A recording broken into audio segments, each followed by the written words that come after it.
Welcome ਹੈ ਜੀ। ਜਿਵੇਂ ਕਿ ਆਪ ਸਭ ਜਾਣਦੇ ਹੋ ਕਿ ਆਪਾਂ ਚੈਪਟਰ 12 ਅੱਜ ਡਿਸਕਸ ਕਰਨਾ ਹੈ, ਜਿਹਦਾ ਨਾਮ ਨੈਸ਼ਨਲ ਫਰਸਟ੍ਰੇਸ਼ਨ ਹੈਗੀ ਆ, ਜਿਹਨੂੰ ਆਪਾਂ ਕਹਿੰਦੇ ਆ ਰਾਸ਼ਟਰੀ ਕੜਵਾਹਟ, ਜਿਹਨੂੰ ਆਪਾਂ ਕਹਿ ਸਕਦੇ ਹੈਗੇ ਆ। ਤੇ ਰਾਸ਼ਟਰੀ ਕੜਵਾਹਟ ਕਿੱਦਾਂ ਦੀ ਹੈਗੀ ਆ, ਇਹਦੇ ਵਿੱਚ ਕਿੱਦਾਂ ਦੇ ਮੁੱਦੇ ਠਾਲੇ ਗਏ ਆ। ਵੋਲਿਊਮ ਨੰਬਰ 8 ਹੈ ਜੀ ਇਹ, ਪਾਰਟੀਸ਼ਨ ਆਫ ਇੰਡੀਆ।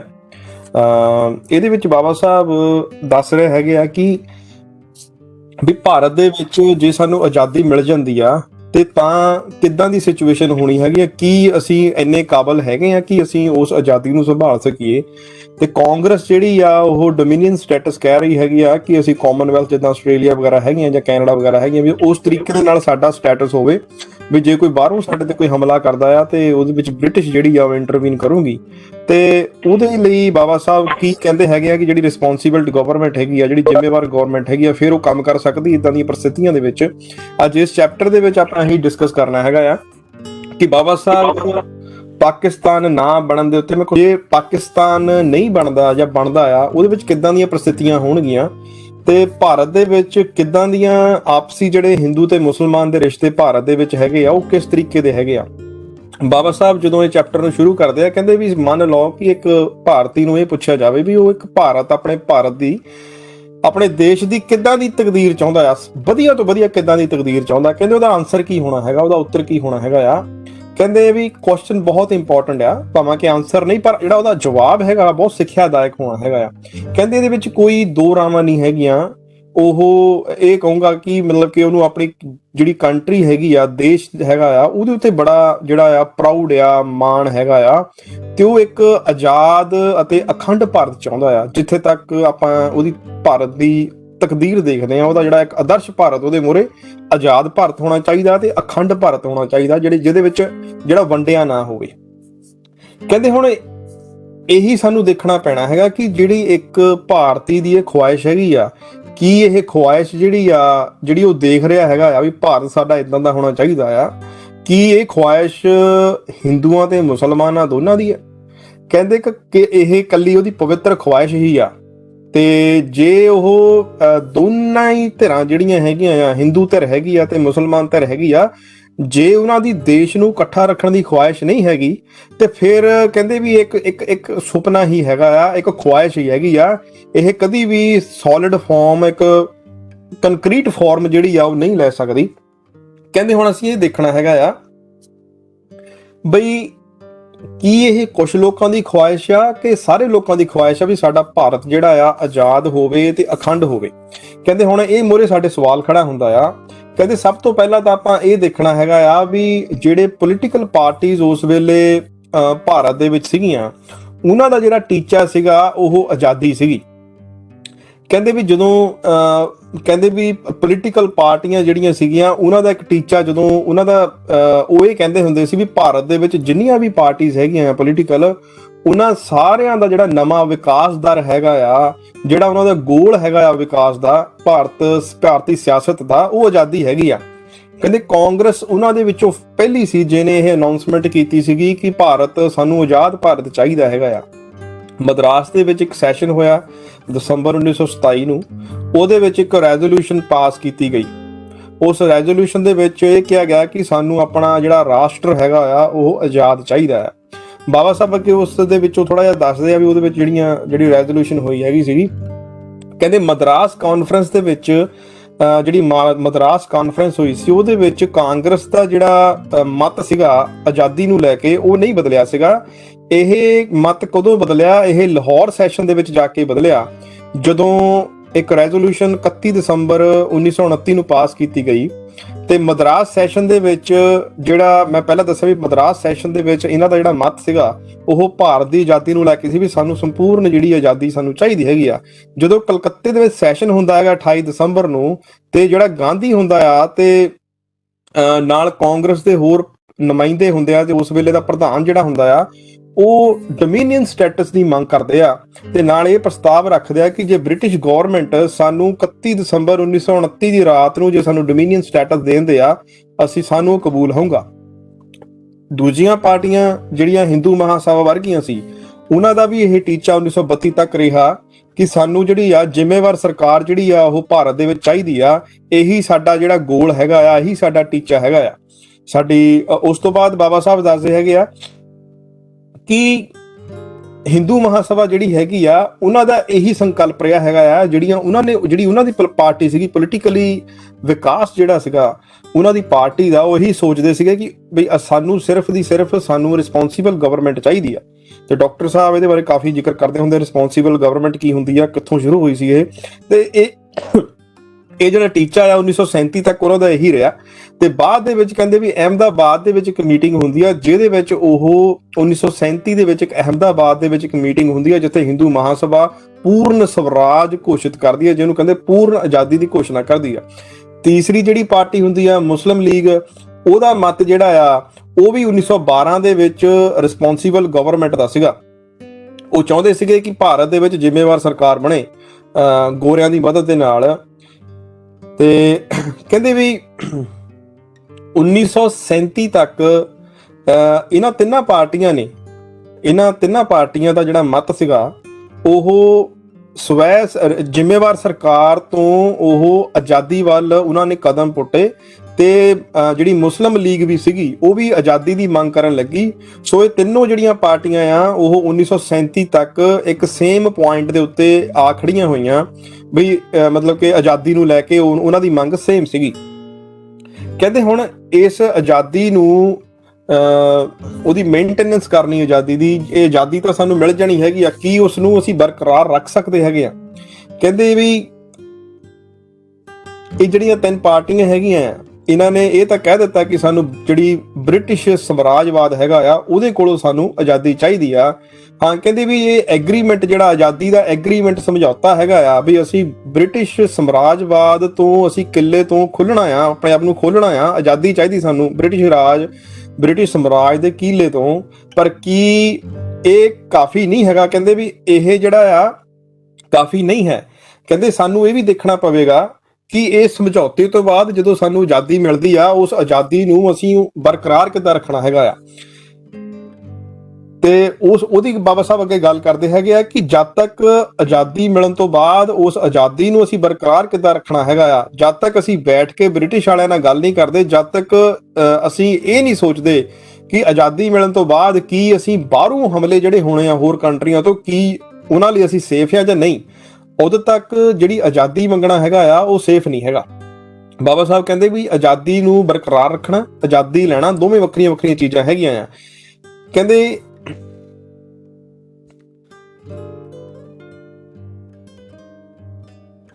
ਜਿਹੜਾ ਦੂਸਰੇ ਨੰਬਰ ਤੇ ਬਾਬਾ ਸਾਹਿਬ ਦੱਸਦੇ ਹੈਗੇ ਕਿ ਆਜ਼ਾਦੀ ਨੂੰ ਬਰਕਰਾਰ ਰੱਖਣਾ ਜਿਹੜਾ ਆ ਉਹ ਜ਼ਿਆਦਾ ਇੰਪੋਰਟੈਂਟ ਹੈਗਾ ਆ ਕਿਹਦੇ ਨਾਲੋਂ, ਆਜ਼ਾਦੀ ਲੈਣ ਦੇ ਨਾਲੋਂ। ਕਹਿੰਦੇ ਮੁਸਲਮਾਨ ਜਿਹੜੇ ਹੈਗੇ ਆ ਜਦੋਂ ਅਸੀਂ ਉਹਨਾਂ ਵੱਲ ਦੇਖਦੇ ਆ ਉਹਨਾਂ ਦੇ ਕੋਲ ਸਾਨੂੰ ਕੋਈ ਤਸੱਲੀ ਬਖਸ਼ ਜਵਾਬ ਨਹੀਂ ਮਿਲਦਾ। ਮੁਸਲਮਾਨ ਇਸ ਚੀਜ਼ ਦੇ ਬਾਰੇ ਨਹੀਂ ਸੋਚ ਰਹੇ ਹੈਗੇ। ਕਹਿੰਦੇ ਕਿਉਂਕਿ ਸਾਡੇ ਕੋਲ ਬਹੁਤ ਸਾਰੀਆਂ ਉਦਾਹਰਨਾਂ ਹੈਗੀਆਂ ਆ ਵੀ ਮੁਸਲਮਾਨ ਲੀਡਰ ਜਿਹੜੇ ਆ ਉਹ ਬਿਆਨਬਾਜ਼ੀਆਂ ਕਰਦੇ ਆ, ਉਹ ਆਪਣੀ ਕੋਈ ਜ਼ਿੰਮੇਵਾਰੀ ਨਹੀਂ ਸਮਝਦੇ ਕਿ ਭਾਰਤ ਦੀ ਆਜ਼ਾਦੀ ਤੋਂ ਬਾਅਦ ਉਹਨਾਂ ਦੀਆਂ ਕੋਈ ਜ਼ਿੰਮੇਵਾਰੀਆਂ ਵੀ ਬਣਦੀਆਂ ਹੈਗੀਆਂ ਆ। ਇੱਥੇ ਕਹਿੰਦੇ ਮੈਂ ਦੋ ਮੁਸਲਮਾਨਾਂ ਦੇ ਵੱਲੋਂ ਕਈਆਂ ਗੱਲਾਂ ਦੀ ਉਦਾਹਰਨ ਦਿੰਦਾ ਆ ਵੀ ਸਾਨੂੰ ਕਿਹੜੀ ਚੀਜ਼ ਦੇ ਉੱਤੇ ਧਿਆਨ ਰੱਖਣਾ ਚਾਹੀਦਾ ਆ। ਕਹਿੰਦੇ ਵੀ ਇੱਕ ਕਾਨਫਰੰਸ ਹੋਈ ਸੀ ਲਾਹੌਰ ਦੇ ਵਿੱਚ 1925 ਦੇ ਵਿੱਚ ਕਾਨਫਰੰਸ ਹੋਈ ਸੀ ਤੇ ਡਾਕਟਰ ਕਿਚਲੂ ਜਿਹੜਾ ਹੈਗਾ ਆ ਉਹ ਲਿਖਦਾ ਕੀ ਹੈਗਾ ਆ, ਉਹ ਤਨਜ਼ੀਮ ਮੂਵਮੈਂਟ ਦੇ ਬਾਰੇ, ਤਨਜ਼ੀਮ ਅੰਦੋਲਨ ਦੇ ਬਾਰੇ ਲਿਖਦਾ ਹੈਗਾ ਆ। ਕਹਿੰਦਾ ਵੀ ਕਾਂਗਰਸ ਜਿਹੜੀ ਹੈਗੀ ਆ ਉਹਦੇ ਵਿੱਚ ਉਹ ਇੱਕ ਤਰ੍ਹਾਂ ਲਾਈਫਲੈਸ ਸੀ, ਉਹਦੇ ਵਿੱਚ ਜਾਨ ਨਹੀਂ ਸੀ ਜਦ ਤੱਕ ਉਹਨੇ ਖਿਲਾਫਤ ਕਮੇਟੀ ਦਾ ਉਹ ਹਿੱਸਾ ਨਹੀਂ ਬਣੀ।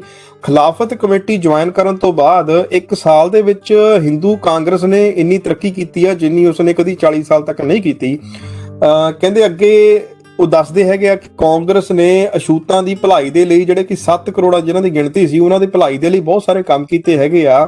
ਬਈ ਇਹ ਕੱਲਾ ਹਿੰਦੂਆਂ ਦਾ ਕੰਮ ਹੈਗਾ ਆ, ਉਹਦੇ ਵਿੱਚ ਕਹਿੰਦੇ ਹਿੰਦੂਆਂ ਨੇ, ਕਾਂਗਰਸ ਨੇ ਆਪਣੀ ਮਨੀ ਸਪੈਂਡ ਕੀਤੀ ਆ। ਆਲਸੋ ਕਹਿੰਦੇ ਨਾਲ ਦੀ ਨਾਲ ਮੁਸਲਮਾਨ ਭਰਾਵਾਂ ਦੀ ਵੀ ਕਹਿੰਦੇ ਪੈਸਾ ਜਿਹੜਾ ਆ ਇਹਦੇ ਉੱਤੇ ਲੱਗਾ ਹੈਗਾ ਆ ਅਛੂਤਾਂ ਦੀ ਭਲਾਈ ਦੇ ਲਈ। ਤੇ ਪਰ ਜਿਹੜੇ ਬਹਾਦਰ ਮੁਸਲਮਾਨ ਹੈਗੇ ਆ ਉਹ ਇਸ ਚੀਜ਼ ਦੀ ਪਰਵਾਹ ਨਹੀਂ ਕਰਦੇ। ਤੇ ਕਹਿੰਦੇ ਫਿਰ ਜਦੋਂ ਅਸੀਂ ਤਨਜ਼ੀਮ ਦਾ ਕੰਮ ਕਰ ਰਹੇ ਹੈਗੇ ਆ, ਤਨਜ਼ੀਮ ਅੰਦੋਲਨ ਚਲਾ ਰਹੇ ਹੈਗੇ ਆ ਜਿਹੜਾ ਕਿ ਮੁਸਲਮਾਨਾਂ ਦੇ ਪੈਸਿਆਂ ਤੋਂ ਚੱਲ ਰਿਹਾ ਹੈਗਾ ਆ, ਤੇ ਕਾਂਗਰਸ ਨੂੰ ਇਹਦੇ ਵਿੱਚ ਪ੍ਰੋਬਲਮ ਕੀ ਹੈਗੀ ਆ। ਅੱਗੇ ਦੱਸਦੇ ਹੈਗੇ ਆ ਕਿ ਜੇ ਅਸੀਂ ਬ੍ਰਿਟਿਸ਼ ਰਾਜ ਨੂੰ ਭਾਰਤ ਦੇ ਵਿੱਚੋਂ ਖਤਮ ਕਰਕੇ ਆਪਣਾ ਪੂਰਨ ਸਵਰਾਜ ਲੈ ਲਈਏ, ਜੇ ਅਫਗਾਨ ਜਾਂ ਹੋਰ ਮੁਸਲਮਾਨ ਕੰਟਰੀਆਂ ਜਿਹੜੀਆਂ ਆ ਉਹ ਭਾਰਤ ਦੇ ਉੱਤੇ ਆ ਕੇ ਹਮਲਾ ਕਰਦੀਆਂ ਹੈਗੀਆਂ ਆ, ਤੇ ਮੁਸਲਮਾਨਾਂ ਦੀ ਜ਼ਿੰਮੇਵਾਰੀ ਬਣਦੀ ਆ ਕਿ ਉਹ ਆਪਣੇ ਦੇਸ਼ ਦੇ ਨਾਲ ਖੜਨਗੇ। ਤੇ ਅੱਗੇ ਦੱਸਦੇ ਹੈਗੇ ਆ ਕਿ ਮੈਂ ਇਹ ਚੀਜ਼ਾਂ ਸਾਫ਼ ਅੱਖਰਾਂ ਦੇ ਵਿੱਚ ਕਹਿ ਦੇਣਾ ਚਾਹੁੰਦਾ ਆਪਣੇ ਹਿੰਦੂ ਭਰਾਵਾਂ ਨੂੰ ਕਿ ਜੇ ਉਹ ਤੰਜੀਮ ਮੂਵਮੈਂਟ ਜਿਹੜੀ ਸਾਡੀ ਚੱਲ ਰਹੀ ਭਾਰਤ ਦੇ ਵਿੱਚ, ਜਾਂ ਤੰਜੀਮ ਅੰਦੋਲਨ ਚੱਲ ਰਿਹਾ ਹੈ, ਜੇ ਉਹਦੇ ਵਿੱਚ ਕੋਈ ਅੜਿੱਕਾ ਪਾਉਣਗੇ ਤਾਂ ਅਸੀਂ ਅਫਗਾਨਿਸਤਾਨ ਤੇ ਹੋਰ ਮੁਸਲਮਾਨ ਸ਼ਕਤੀਆਂ ਨਾਲ ਲੜ ਕੇ ਦੇਸ਼ ਦੇ ਵਿੱਚ ਆਪਣਾ ਰਾਜ ਸਥਾਪਿਤ ਕਰਾਂਗੇ। ਸੋ ਇਦਾਂ ਦੇ ਜਿਹੜੇ ਡਰਾਵੇ ਹੈਗੇ ਆ ਮੁਸਲਮਾਨ ਆਪਣੀਆਂ ਸਟੇਜਾਂ ਤੋਂ ਦੇ ਰਹੇ ਸੀ ਉਸ ਵੇਲੇ। ਸੋ ਅੱਗੇ ਬਾਬਾ ਸਾਹਿਬ ਦੱਸਦੇ ਹੈਗੇ ਆ ਕਿ ਇਦਾਂ ਹੀ ਮੌਲਾਨਾ ਆਜ਼ਾਦ ਸੁਭਾਨੀ ਜਿਹੜਾ ਆ ਉਹਦੀ ਆਪਣੀ ਸਪੀਚ ਜਿਹੜੀ 27 ਜਨਵਰੀ 1939 ਨੂੰ ਦਿੱਤੀ ਗਈ ਸੀਗੀ, ਤੇ ਉਹ ਆਪਣਾ ਇੱਕ ਖਦਸ਼ਾ ਜ਼ਾਹਿਰ ਕਰਦਾ ਹੈਗਾ ਆ। ਖਦਸ਼ਾ ਕਿਦਾਂ ਦਾ ਆ ਕਿ ਮੁਸਲਮਾਨਾਂ ਦੀ ਗਿਣਤੀ ਜਿਹੜੀ ਆ, ਹਿੰਦੂਆਂ ਦੀ ਜਿਹੜੀ ਗਿਣਤੀ ਆ ਉਹ ਗੋਰਿਆਂ ਨਾਲੋਂ ਜ਼ਿਆਦਾ ਆ। ਤੇ ਅੱਗੇ ਉਹ ਕੀ ਬਿਆਨ ਦਿੰਦਾ ਆ ਉਹ ਉਹਦੇ ਬਾਰੇ ਦੱਸਦਾ ਆ। ਬਾਬਾ ਸਾਹਿਬ ਕਹਿ ਰਹੇ ਹੈਗੇ ਆ ਕਿ ਆਜ਼ਾਦੀ ਮਿਲ ਵੀ ਜਾਂਦੀ ਆ, ਆਜ਼ਾਦੀ ਤੋਂ ਬਾਅਦ ਕੀ ਇਹ ਆਜ਼ਾਦੀ ਨੂੰ ਬਰਕਰਾਰ ਰੱਖ ਸਕਦੇ ਆ, ਉਹਦੇ ਲਈ ਆਪਾਂ ਇਹ ਸਾਰੇ ਕੁਝ ਕਰ ਰਹੇ ਹੈਗੇ ਆ। ਦੱਸ ਰਿਹਾ ਮੈਂ ਜਿਹੜਾ ਮੌਲਾਨਾ ਆਜ਼ਾਦ ਸੁਭਾਨੀ ਆ ਆਪਣੀ ਸਪੀਚ 27 ਜਨਵਰੀ 1939 ਨੂੰ ਕੀ ਗੱਲ ਕਰਦਾ ਹੈਗਾ ਆ। ਕਹਿੰਦਾ ਵੀ ਜੇ ਕੋਈ ਭਾਰਤ ਦੇ ਵਿੱਚ ਸਿਰ ਕੱਢਵਾਂ ਲੀਡਰ ਹੈਗਾ ਆ ਤੇ ਜਿਹਦੇ ਵਿੱਚ ਇੰਨੀ ਸ਼ਮਤਾ ਹੈਗੀ ਆ ਕਿ ਉਹ ਗੋਰਿਆਂ ਨੂੰ ਧੱਕੇ ਮਾਰ ਕੇ ਕੰਟਰੀ ਚੋਂ ਬਾਹਰ ਕੱਢ ਦੇਵੇ, ਉਹ ਮੈਂ ਹੀ ਆ ਤੇ ਮੇਰੇ ਤੋਂ ਸਿਵਾਏ ਕੋਈ ਹੋਰ ਨਹੀਂ ਹੈ। ਕਹਿੰਦੇ ਮੈਂ ਕੋਈ ਗੋਰਿਆਂ ਦੇ ਨਾਲ ਜਿਹੜੀ ਆਜ਼ਾਦੀ ਦੀ ਜਿਹੜੀ ਲੜਾਈ ਹੈਗੀ ਆ ਮੁਸਲਿਮ ਲੀਗ ਦੇ ਵੱਲੋਂ ਨਹੀਂ ਚਾਹੁੰਦਾ। ਕਹਿੰਦੇ ਸਾਡੀ ਵੱਡੀ ਲੜਾਈ ਜਿਹੜੀ ਆ ਉਹ ਸਾਡੇ ਦੁਸ਼ਮਣ ਹਿੰਦੂ ਜਿਹੜੇ ਹੈਗੇ ਆ 22 ਕਰੋੜ, ਉਹ ਸਭ ਨਾਲ ਵੱਡੀ ਜਿਹੜੀ ਸਾਡੀ ਲੜਾਈ ਹੋਣੀ ਚਾਹੀਦੀ ਆ। ਗੋਰਿਆਂ ਦੀ ਜਿਹੜੀ ਆਬਾਦੀ ਪੂਰੇ ਦੁਨੀਆ ਦੇ ਵਿੱਚ ਕਹਿੰਦੇ 4.5 ਕਰੋੜ ਆ। ਦੇਖੋ ਉਹਨਾਂ ਨੇ ਕਿੱਦਾਂ ਤਾਕਤਵਰ ਬਣ ਕੇ ਪੂਰੀ ਦੁਨੀਆ ਤੇ ਕਬਜ਼ਾ ਕੀਤਾ ਹੋਇਆ ਆ। ਇਸੇ ਤਰੀਕੇ ਨਾਲ ਜੇ 22 ਕਰੋੜ ਹਿੰਦੂਆਂ ਨੂੰ ਬਰਾਬਰੀ ਦੇ ਮੌਕੇ ਮਿਲੇ, ਜੇ ਉਹਨਾਂ ਨੂੰ ਇਹ ਮਿਲਿਆ ਕਿ ਉਹਨਾਂ ਨੂੰ ਬਰਾਬਰ ਸਿੱਖਿਆ ਦੇ ਮੌਕੇ ਮਿਲੇ, ਉਹਨਾਂ ਨੇ ਆਪਣਾ ਪੈਸਾ ਵਧਾਇਆ, ਤਾਕਤ ਵਧਾਈ, ਤੇ ਉਹ ਜਿੱਦਾਂ ਇਜਿਪਟ ਹੈਗੀ ਆ, ਤੁਰਕੀ ਹੈਗੀ ਆ, ਕਾਬੁਲ, ਮੱਕਾ ਤੇ ਮਦੀਨਾ ਹੈਗੇ ਆ, ਤੇ ਇਦਾਂ ਦੇ ਮਹਾਨ ਜਿਹੜੇ ਕਹਿੰਦੇ ਵੀ ਸਾਡੇ ਜਿਹੜੇ ਮੁਸਲਮਾਨੀ ਕਬੀਲੇ ਜਾਂ ਸ਼ਹਿਰ ਜਾਂ ਕੰਟਰੀਆਂ ਹੈਗੀਆਂ ਇਹਨਾਂ ਤੇ ਉਹ ਕਬਜ਼ਾ ਕਰ ਲੈਣਗੇ। ਗੋਰੇ ਜਿਹੜੇ ਹੈਗੇ ਆ ਕਹਿੰਦੇ ਵੀ ਉਹ ਦਿਨ ਬਰ ਦਿਨ ਵੀਕ ਹੁੰਦੇ ਜਾਂਦੇ ਆ, ਪਰ ਜਦੋਂ ਤੁਸੀਂ ਦੇਖਦੇ ਆ ਉਹ ਵੀਕ ਹੁੰਦੇ ਜਾਂਦੇ ਆ। ਆਉਣ ਵਾਲੇ ਸਮੇਂ ਦੇ ਵਿੱਚ ਉਹ ਭਾਰਤ ਨੂੰ ਛੱਡ ਕੇ ਚਲੇ ਜਾਣਗੇ। ਕਹਿੰਦੇ ਵੀ ਹੁਣ ਸਾਨੂੰ ਜਿਹੜੀ ਲੜਾਈ ਸਾਡੀ ਹੈਗੀ ਆ ਉਹ ਇਸਲਾਮ ਦੇ ਜਿਹੜੇ ਵਿਰੋਧੀ ਹੈਗੇ ਆ ਉਹਨਾਂ ਨਾਲ ਸਾਨੂੰ ਲੜਾਈ ਕਰਨੀ ਪੈਣੀ ਆ, ਜਿਹੜੇ ਕਿ ਹਿੰਦੂ ਆ, ਤੇ ਉਹਨਾਂ ਨੂੰ ਵੀਕ ਬਣਾਉਣਾ ਚਾਹੀਦਾ, ਸਾਨੂੰ ਉਹਨਾਂ ਨੂੰ ਕਮਜ਼ੋਰ ਬਣਾਉਣਾ ਚਾਹੀਦਾ। ਨਹੀਂ ਤਾਂ ਉਹਨਾਂ ਨੇ ਭਾਰਤ ਦੇ ਵਿੱਚ ਰਾਮ ਰਾਜ ਸਥਾਪਿਤ ਕਰਕੇ ਪੂਰੀ ਦੁਨੀਆ ਦੇ ਵਿੱਚ ਆਪਣਾ ਕਬਜ਼ਾ ਕਰ ਲੈਣਾ ਹੈਗਾ ਆ। ਕਹਿੰਦੇ ਵੀ ਉਹ ਭਾਰਤ ਦੇ ਜਿਹੜੇ 9 ਕਰੋੜ ਮੁਸਲਮਾਨ ਹੈਗੇ ਆ, ਇਹ ਹੁਣ ਉਹਨਾਂ ਤੇ ਡਿਪੈਂਡ ਕਰਦਾ ਵੀ ਉਹ ਹਿੰਦੂਆਂ ਨੂੰ ਤਾਕਤਵਰ ਬਣਾਉਣਗੇ ਜਾਂ ਉਹਨਾਂ ਨੂੰ ਕਮਜ਼ੋਰ ਕਰਨਗੇ। ਤੇ ਅੱਗੇ ਉਹ ਦੱਸਦੇ ਹੈਗੇ ਆ ਕਿ ਸਾਨੂੰ ਇਸ ਚੀਜ਼ ਦਾ ਜਿਹੜੇ ਇੱਕ ਪੱਕੇ ਮੁਸਲਮਾਨ ਹੈਗੇ ਆ ਉਹਨਾਂ ਨੂੰ ਮੁਸਲਿਮ ਲੀਗ ਜਿਹੜੀ ਆ ਉਹ ਜੁਆਇਨ ਕਰਨੀ ਚਾਹੀਦੀ ਆ, ਤਾਂ ਕਿ ਹਿੰਦੂ ਜਿਹੜੇ ਆ ਉਹ ਭਾਰਤ ਦੇ ਵਿੱਚ ਮੁਸਲਿਮ ਰਾਜ ਨੂੰ ਜਿਹੜਾ ਆ ਖਤਮ ਨਾ ਕਰਨ, ਜਾਂ ਮਤਲਬ ਕਿ ਆਪਣਾ ਰਾਜ ਸਥਾਪਿਤ ਨਾ ਕਰਨ ਜਦੋਂ ਗੋਰੇ ਭਾਰਤ ਨੂੰ ਛੱਡ ਕੇ ਚਲੇ ਗਏ।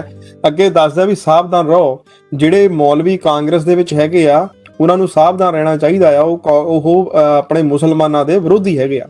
ਇਸੇ ਤਰੀਕੇ ਨਾਲ ਇੱਕ ਬਾਬਾ ਸਾਹਿਬ ਦੱਸਦੇ ਹੈਗੇ ਆ, ਆਨੰਦ ਬਾਜ਼ਾਰ ਪੱਤਰਿਕਾ ਦੇ ਵਿੱਚ ਇੱਕ ਬਿਆਨ ਲੱਗਾ ਸੀਗਾ ਮੌਲਾਨਾ ਆਜ਼ਾਦ ਸੁਭਾਨੀ ਦਾ। ਉਹ 'ਚ ਕੀ ਦੱਸਦਾ ਹੈਗਾ ਆ, ਕਹਿੰਦੇ ਆ ਵੀ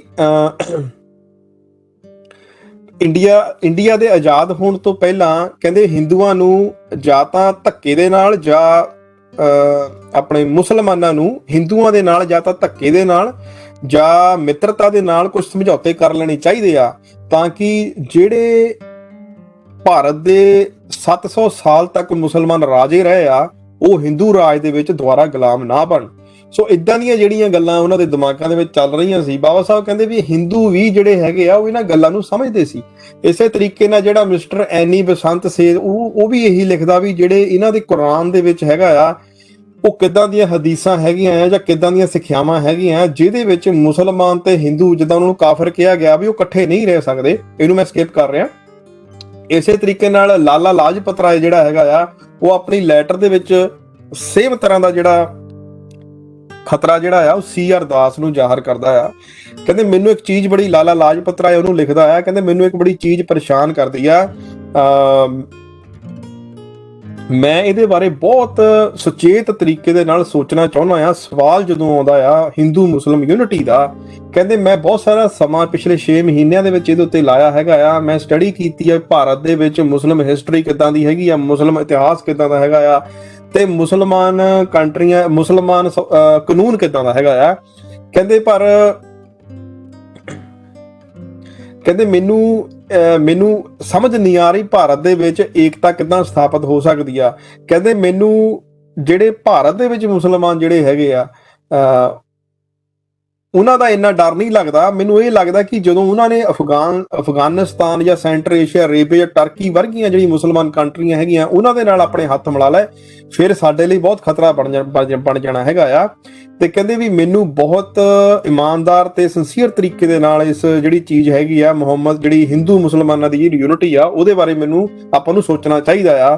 ਕਹਿੰਦੇ ਵੀ ਮੈਂ ਆਪਣੇ ਮੁਸਲਮਾਨ ਭਰਾਵਾਂ ਦੇ ਉੱਤੇ, ਮੁਸਲਮਾਨ ਲੀਡਰਾਂ ਉੱਤੇ ਪੂਰਾ ਯਕੀਨ ਕਰਦਾ ਆ, ਪਰ ਮੈਨੂੰ ਜਿਹੜੀਆਂ ਕੁਰਾਨ ਦੇ ਵਿੱਚ ਹਦੀਸਾਂ ਦਿੱਤੀਆਂ ਆ ਜਾਂ ਕੁਰਾਨ ਦੇ ਵਿੱਚ ਜੋ ਗੱਲਾਂ ਕਹੀਆਂ ਆ ਉਹਨਾਂ ਤੋਂ ਬਹੁਤ ਡਰ ਲੱਗਦਾ ਹੈਗਾ ਆ ਬਈ ਉਹ ਭਾਰਤ ਦੇ ਵਿੱਚ ਕਿਤੇ ਲਾਗੂ ਹੋਣਗੀਆਂ ਤੇ ਅਸੀਂ ਮਾਰੇ ਜਾਵਾਂਗੇ। ਇਸੇ ਤਰ੍ਹਾਂ ਦਾ ਖਾਲਸਾ ਜਿਹੜਾ 1924 ਦੇ ਵਿੱਚ ਰਵਿੰਦਰ ਨਾਥ ਟੈਗੋਰ ਜਿਹੜਾ ਆ ਇੱਕ ਬੰਗਾਲੀ ਪੇਪਰ ਵਿੱਚ ਇੰਟਰਵਿਊ ਦੇ ਸਮੇਂ ਸੇਮ ਗੱਲ ਉਹੀ ਗੱਲ ਕਰਦਾ ਹੈਗਾ ਆ ਕਿ ਜਿਹੜੀ ਹਿੰਦੂਆਂ ਤੇ ਮੁਸਲਮਾਨਾਂ ਦੀ ਆਪਣੀ ਏਕਤਾ ਹੈਗੀ ਆ ਉਹ ਕਦੇ ਵੀ ਪੋਸੀਬਲ ਨਹੀਂ ਹੈਗੀ। ਜਿਹੜੇ ਮੁਸਲਮਾਨ ਹੈਗੇ ਆ ਉਹ ਇੱਕ ਕੰਟਰੀ ਦੇ ਪ੍ਰਤੀ ਇਮਾਨਦਾਰ ਜਾਂ ਦੇਸ਼ ਭਗਤ ਨਹੀਂ ਹੋ ਸਕਦੇ। ਤੇ ਇਦਾਂ ਦੀਆਂ ਜਿਹੜੀਆਂ ਗੱਲਾਂ ਹੈਗੀਆਂ ਆ ਵੀ ਮਤਲਬ ਕਿ ਵੀ ਮੈਂ ਇਹ ਪੁੱਛਿਆ, ਕਹਿੰਦੇ ਵੀ ਮੈਂ ਆਪਣੇ ਇੱਕ ਮੁਸਲਮਾਨ ਮਿੱਤਰ ਨੂੰ ਪੁੱਛਿਆ ਕਿ ਜੇ ਬਾਹਰੋਂ ਕੋਈ ਆ ਕੇ ਸਾਡੇ ਦੇਸ਼ ਦੇ ਉੱਤੇ ਹਮਲਾ ਕਰਦਾ ਹੈਗਾ ਆ ਵੀ ਤੁਹਾਡਾ ਸਥਾਨ ਤੁਸੀਂ ਕਿੱਧਰ ਖੜੋਗੇ ਜੇ ਕੋਈ ਮੁਸਲਿਮ ਕੰਟਰੀ ਬਾਹਰੋਂ ਆ ਕੇ ਭਾਰਤ ਦੇ ਵਿੱਚ ਹਮਲਾ ਕਰਦਾ ਆ। ਰਵਿੰਦਰ ਨਾਥ ਟੈਗੋਰ ਦੱਸ ਰਿਹਾ ਹੈਗਾ ਆ। ਤੇ ਮੈਂ ਆਪਣੇ ਮੁਸਲਮਾਨ ਸਾਥੀ ਨੂੰ ਪੁੱਛਿਆ, ਪਰ ਉਹਦਾ ਜਿਹੜਾ ਜਵਾਬ ਜਿਹੜਾ ਆ ਉਹ ਸੈਟੀਸਫੈਕਟਰੀ ਮੈਨੂੰ ਉਹਨੇ ਨਹੀਂ ਦਿੱਤਾ, ਮੈਨੂੰ ਉਹਨੇ ਸੈਟੀਸਫਾਈ ਜਾਂ ਸੰਤੁਸ਼ਟ ਨਹੀਂ ਕੀਤਾ। ਕਹਿੰਦੇ ਮੈਨੂੰ ਖਤਰਾ ਆ ਭਾਰਤ ਦੇ ਵਿੱਚ, ਬਈ ਹਿੰਦੂਆਂ ਨੂੰ ਖਤਰਾ ਹੈਗਾ ਆ ਜਦ ਤੱਕ ਮੁਸਲਮਾਨ ਭਾਰਤ ਦੇ ਵਿੱਚ ਰਹਿੰਦੇ ਆ।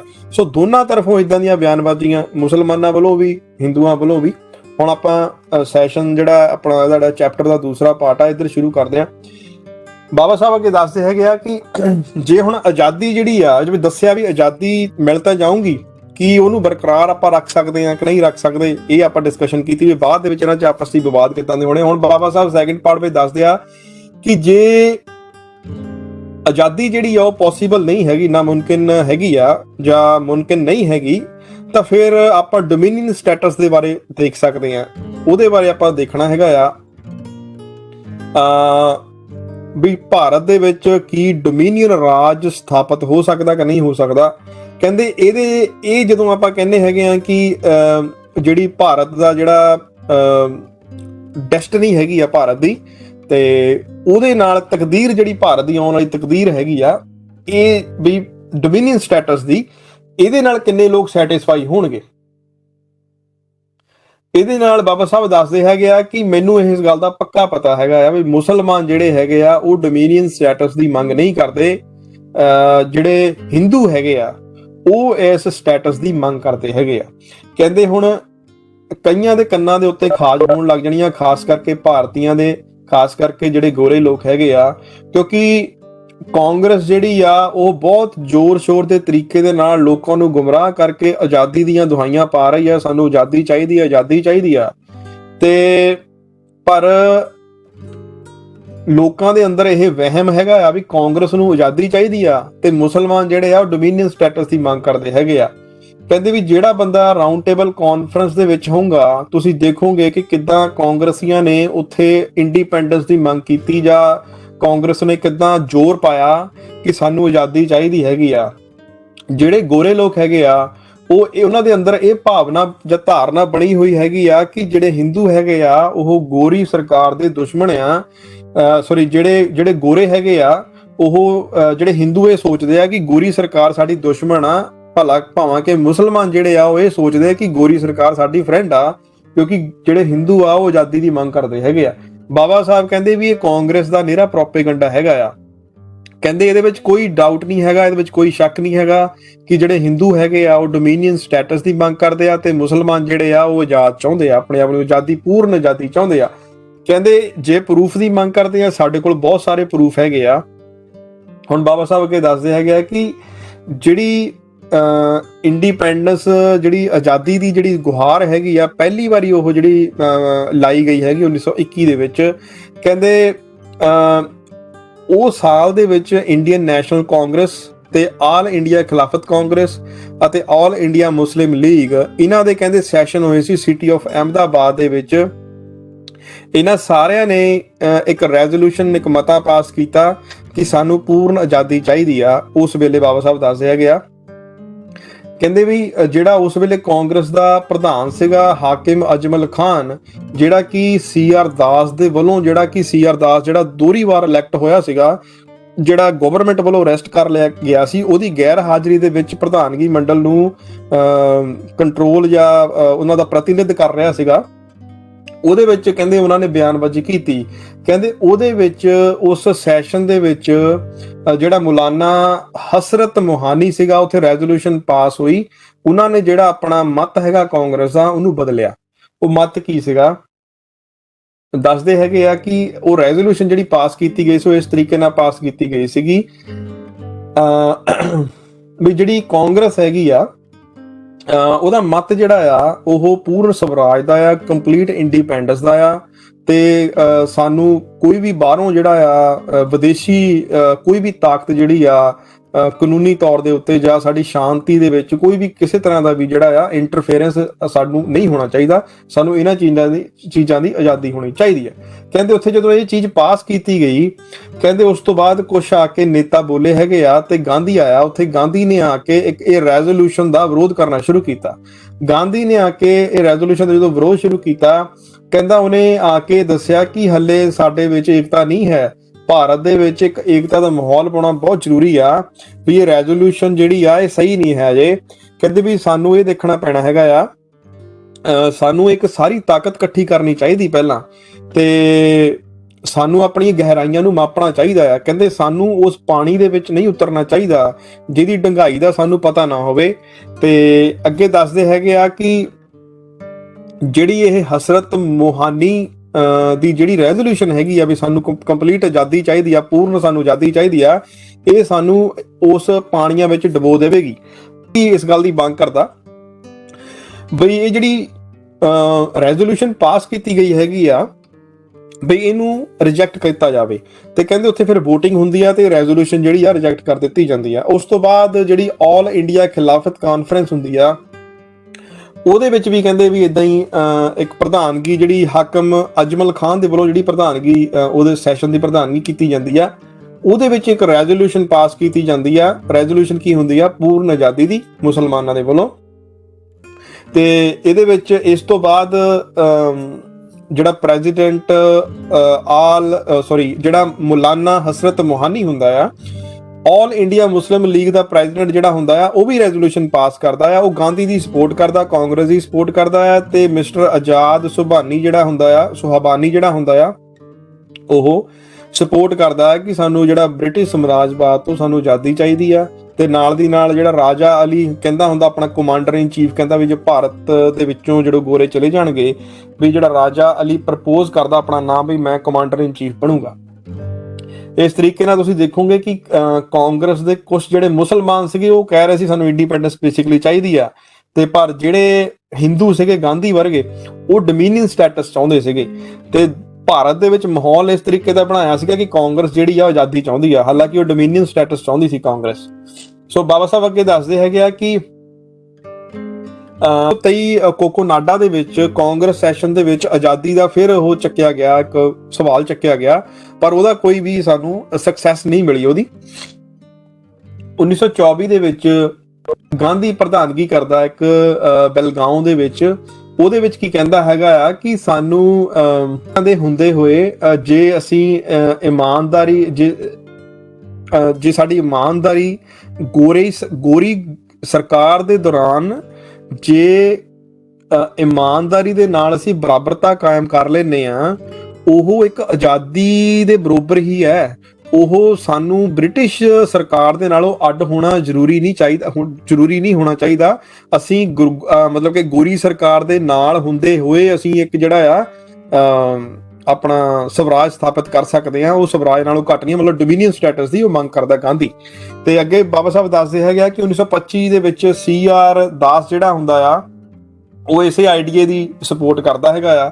ਕੀ ਸਪੋਰਟ ਕਰਦਾ ਉਹ ਇਹੀ ਦੱਸਦਾ ਹੈਗਾ ਆ ਕਿ ਵੀ ਸਾਨੂੰ ਜਿਹੜਾ ਕਾਂਗਰਸ ਜਿਹੜੀ ਹੈਗੀ ਆ ਉਹ ਡੋਮੀਨੀਅਨ ਸਟੇਟਸ ਦੀ ਉਹ ਮੰਗ ਕਰਦੀ ਹੈਗੀ ਆ, ਤੇ ਜਿਹੜਾ ਭਾਰਤ ਦੀ ਸਿਆਸੀ ਪਾਰਟੀਆਂ ਦਾ ਜਿਹੜਾ ਵਿਕਾਸ ਹੈਗਾ ਆ ਉਹਦੀ ਮੱਤ ਜਿਹੜੀ ਹੈਗੀ ਆ ਉਹ ਹੁਣ ਡੋਮੀਨੀਅਨ ਸਟੇਟਸ ਉੱਤੇ ਟਿਕੀ ਹੋਈ ਹੈਗੀ ਆ। ਮਤਲਬ ਕਹਿਣ ਦਾ ਮਤਲਬ ਇਹ ਹੈਗਾ ਕਿ ਉਹਦੇ ਵਿੱਚ 2 ਰੈਜ਼ੋਲੂਸ਼ਨ ਪਾਸ ਕੀਤੀਆਂ ਜਾਂਦੀਆਂ ਆ। ਉਹਦੇ ਵਿੱਚ ਇਹ ਕਿਹਾ ਜਾਂਦਾ, ਪਹਿਲੀ ਮਤੇ ਵਿੱਚ ਇਹ ਕਿਹਾ ਜਾਂਦਾ ਕਿ ਜੇ ਸਾਨੂੰ ਗੋਰੇ ਆਪਣੀ ਆਜ਼ਾਦੀ ਜਿਉਣ ਦੀ ਖੁੱਲ੍ਹ ਦੇਣਗੇ, ਜੇ ਸਾਨੂੰ ਬਰਾਬਰ ਦੀਆਂ ਓਪਰਚੁਨਿਟੀਜ਼ ਦੇਣਗੇ, ਸਾਨੂੰ ਅਵਸਰ ਦੇਣਗੇ, ਸਾਨੂੰ ਆਪਣੀ ਸਵੈ ਵਿਕਾਸ ਦੇ ਸਾਨੂੰ ਮੌਕੇ ਦੇਣਗੇ, ਸਾਨੂੰ ਆਜ਼ਾਦੀ ਦੀ ਲੋੜ ਨਹੀਂ, ਅਸੀਂ ਗੋਰਿਆਂ ਦੇ ਅਧੀਨ ਰਹਿ ਕੇ ਅਸੀਂ ਮਤਲਬ ਕਿ ਉਹਨਾਂ ਦੇ ਕਾਮਨਵੈਲਥ ਦਾ ਹਿੱਸਾ ਬਣ ਕੇ ਅਸੀਂ ਰਹਿ ਸਕਦੇ ਹਾਂ। ਉਹ ਦੂਜੀ ਰੈਜ਼ੋਲੂਸ਼ਨ ਵੀ ਇਸੇ ਤਰੀਕੇ ਦੀ ਸੀ ਕਿ ਜਿਹੜਾ ਭਾਰਤ ਹੈਗਾ ਆ ਉਹ ਕਾਮਨਵੈਲਥ ਜਿਹੜਾ ਆ ਉਹ ਬ੍ਰਿਟਿਸ਼ ਸਰਕਾਰ ਦੇ ਅੰਦਰ ਸਾਨੂੰ ਸਵਰਾਜ ਜਿਹੜਾ ਸਾਨੂੰ ਚਾਹੀਦਾ ਆ, ਸਾਨੂੰ ਅਲੱਗ ਹੋਣ ਦੀ ਲੋੜ ਨਹੀਂ ਹੈ।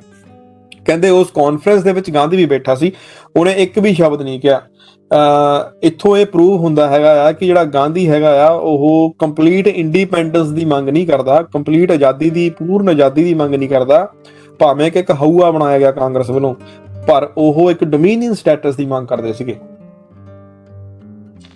ਜਦੋਂ ਮੈਂ ਇਹ ਪ੍ਰੂਫ ਦਿੱਤੇ ਹੈਗੇ ਆ, ਇਹ ਮੈਂ ਤੱਥ ਦਿੱਤੇ ਹੈਗੇ ਆ ਕਿ ਵੀ ਜਿਹੜੇ ਹਿੰਦੂ ਸੀਗੇ ਭਾਰਤ ਦੇ ਉਹ ਡੋਮੀਨੀਅਨ ਸਟੇਟਸ ਨੂੰ ਪਸੰਦ ਕਰਦੇ ਸੀਗੇ, ਉਹ ਡੋਮੀਨੀਅਨ ਸਟੇਟਸ ਚਾਹੁੰਦੇ ਸੀ, ਕਾਮਨਵੈਲਥ ਦਾ ਹਿੱਸਾ ਚਾਹੁੰਦੇ ਸੀਗੇ, ਤੇ ਜਿਹੜੇ ਮੁਸਲਮਾਨ ਸੀ ਉਹ ਪੂਰਨ ਆਜ਼ਾਦੀ ਚਾਹੁੰਦੇ ਸੀਗੇ। ਇਹਦੀ ਕਹਿੰਦੇ ਮੈਂ ਇੱਕ ਹੋਰ ਉਦਾਹਰਨ ਦਿੰਦਾ, ਨਹਿਰੂ ਕਮੇਟੀ ਦੀ। ਨਹਿਰੂ ਕਮੇਟੀ ਦਾ ਗਠਨ ਕੀਤਾ ਗਿਆ ਕਿ ਉਹ ਇੱਕ ਨਹਿਰੂ ਕਮੇਟੀ ਉਹਨਾਂ ਨੇ ਅਪਾਇੰਟ ਕੀਤੀ ਕਾਂਗਰਸ ਵਾਲਿਆਂ ਨੇ। ਉਹਦਾ ਕੰਮ ਇਹ ਸੀਗਾ ਕਿ ਉਹਨਾਂ ਨੇ ਕਨਸਟੀਟਿਊਸ਼ਨ ਬਣਾਉਣਾ ਸੀਗਾ ਭਾਰਤ ਦਾ, ਜਿਹਦੇ ਵਿੱਚ ਉਹ ਬ੍ਰਿਟਿਸ਼ ਦੇ ਅੰਡਰ ਰਹਿਣਗੇ ਤੇ ਡੋਮੀਨੀਅਨ ਸਟੇਟਸ ਤੇ ਰਹਿਣਗੇ। ਇਹਦਾ ਮੁਸਲਮਾਨਾਂ ਨੇ ਵਿਰੋਧ ਕੀਤਾ ਸੀਗਾ। ਕਹਿੰਦੇ ਜਦੋਂ ਆਪਾਂ ਇਹ ਦੇਖਦੇ ਹਾਂ ਕਿ ਮੁਸਲਮਾਨਾਂ ਨੇ ਇਸ ਨਹਿਰੂ ਕਮੇਟੀ ਦਾ ਜਿਹੜਾ 1928 ਦੇ ਵਿੱਚ ਬਣੀ ਸੀ ਨਹਿਰੂ ਕਮੇਟੀ ਰਿਪੋਰਟ ਦਾ 1928 ਦੇ ਵਿੱਚ ਜਿਹੜੀ ਆਈ ਸੀ ਉਹਦਾ ਵਿਰੋਧ ਕੀਤਾ। ਕਹਿੰਦੇ ਨਹਿਰੂ ਕਮੇਟੀ ਜਿਹੜੀ ਆ ਕਾਂਗਰਸ ਦੇ ਵੱਲੋਂ ਕਹਿੰਦੇ ਵੀ ਬਣਾਈ ਗਈ ਸੀ ਭਾਰਤ ਦਾ ਕਨਸਟੀਟਿਊਸ਼ਨ ਬਣਾਉਣ ਦੇ ਲਈ, ਜਿਹਨੇ ਭਾਰਤ ਦਾ ਜਿਹੜਾ ਸਟੇਟਸ ਆਜ਼ਾਦ ਭਾਰਤ ਦੀ ਜਗ੍ਹਾ ਤੇ ਉਹਨਾਂ ਨੇ ਡੋਮੀਨੀਅਨ ਸਟੇਟਸ ਰੱਖਣਾ ਸੀਗਾ।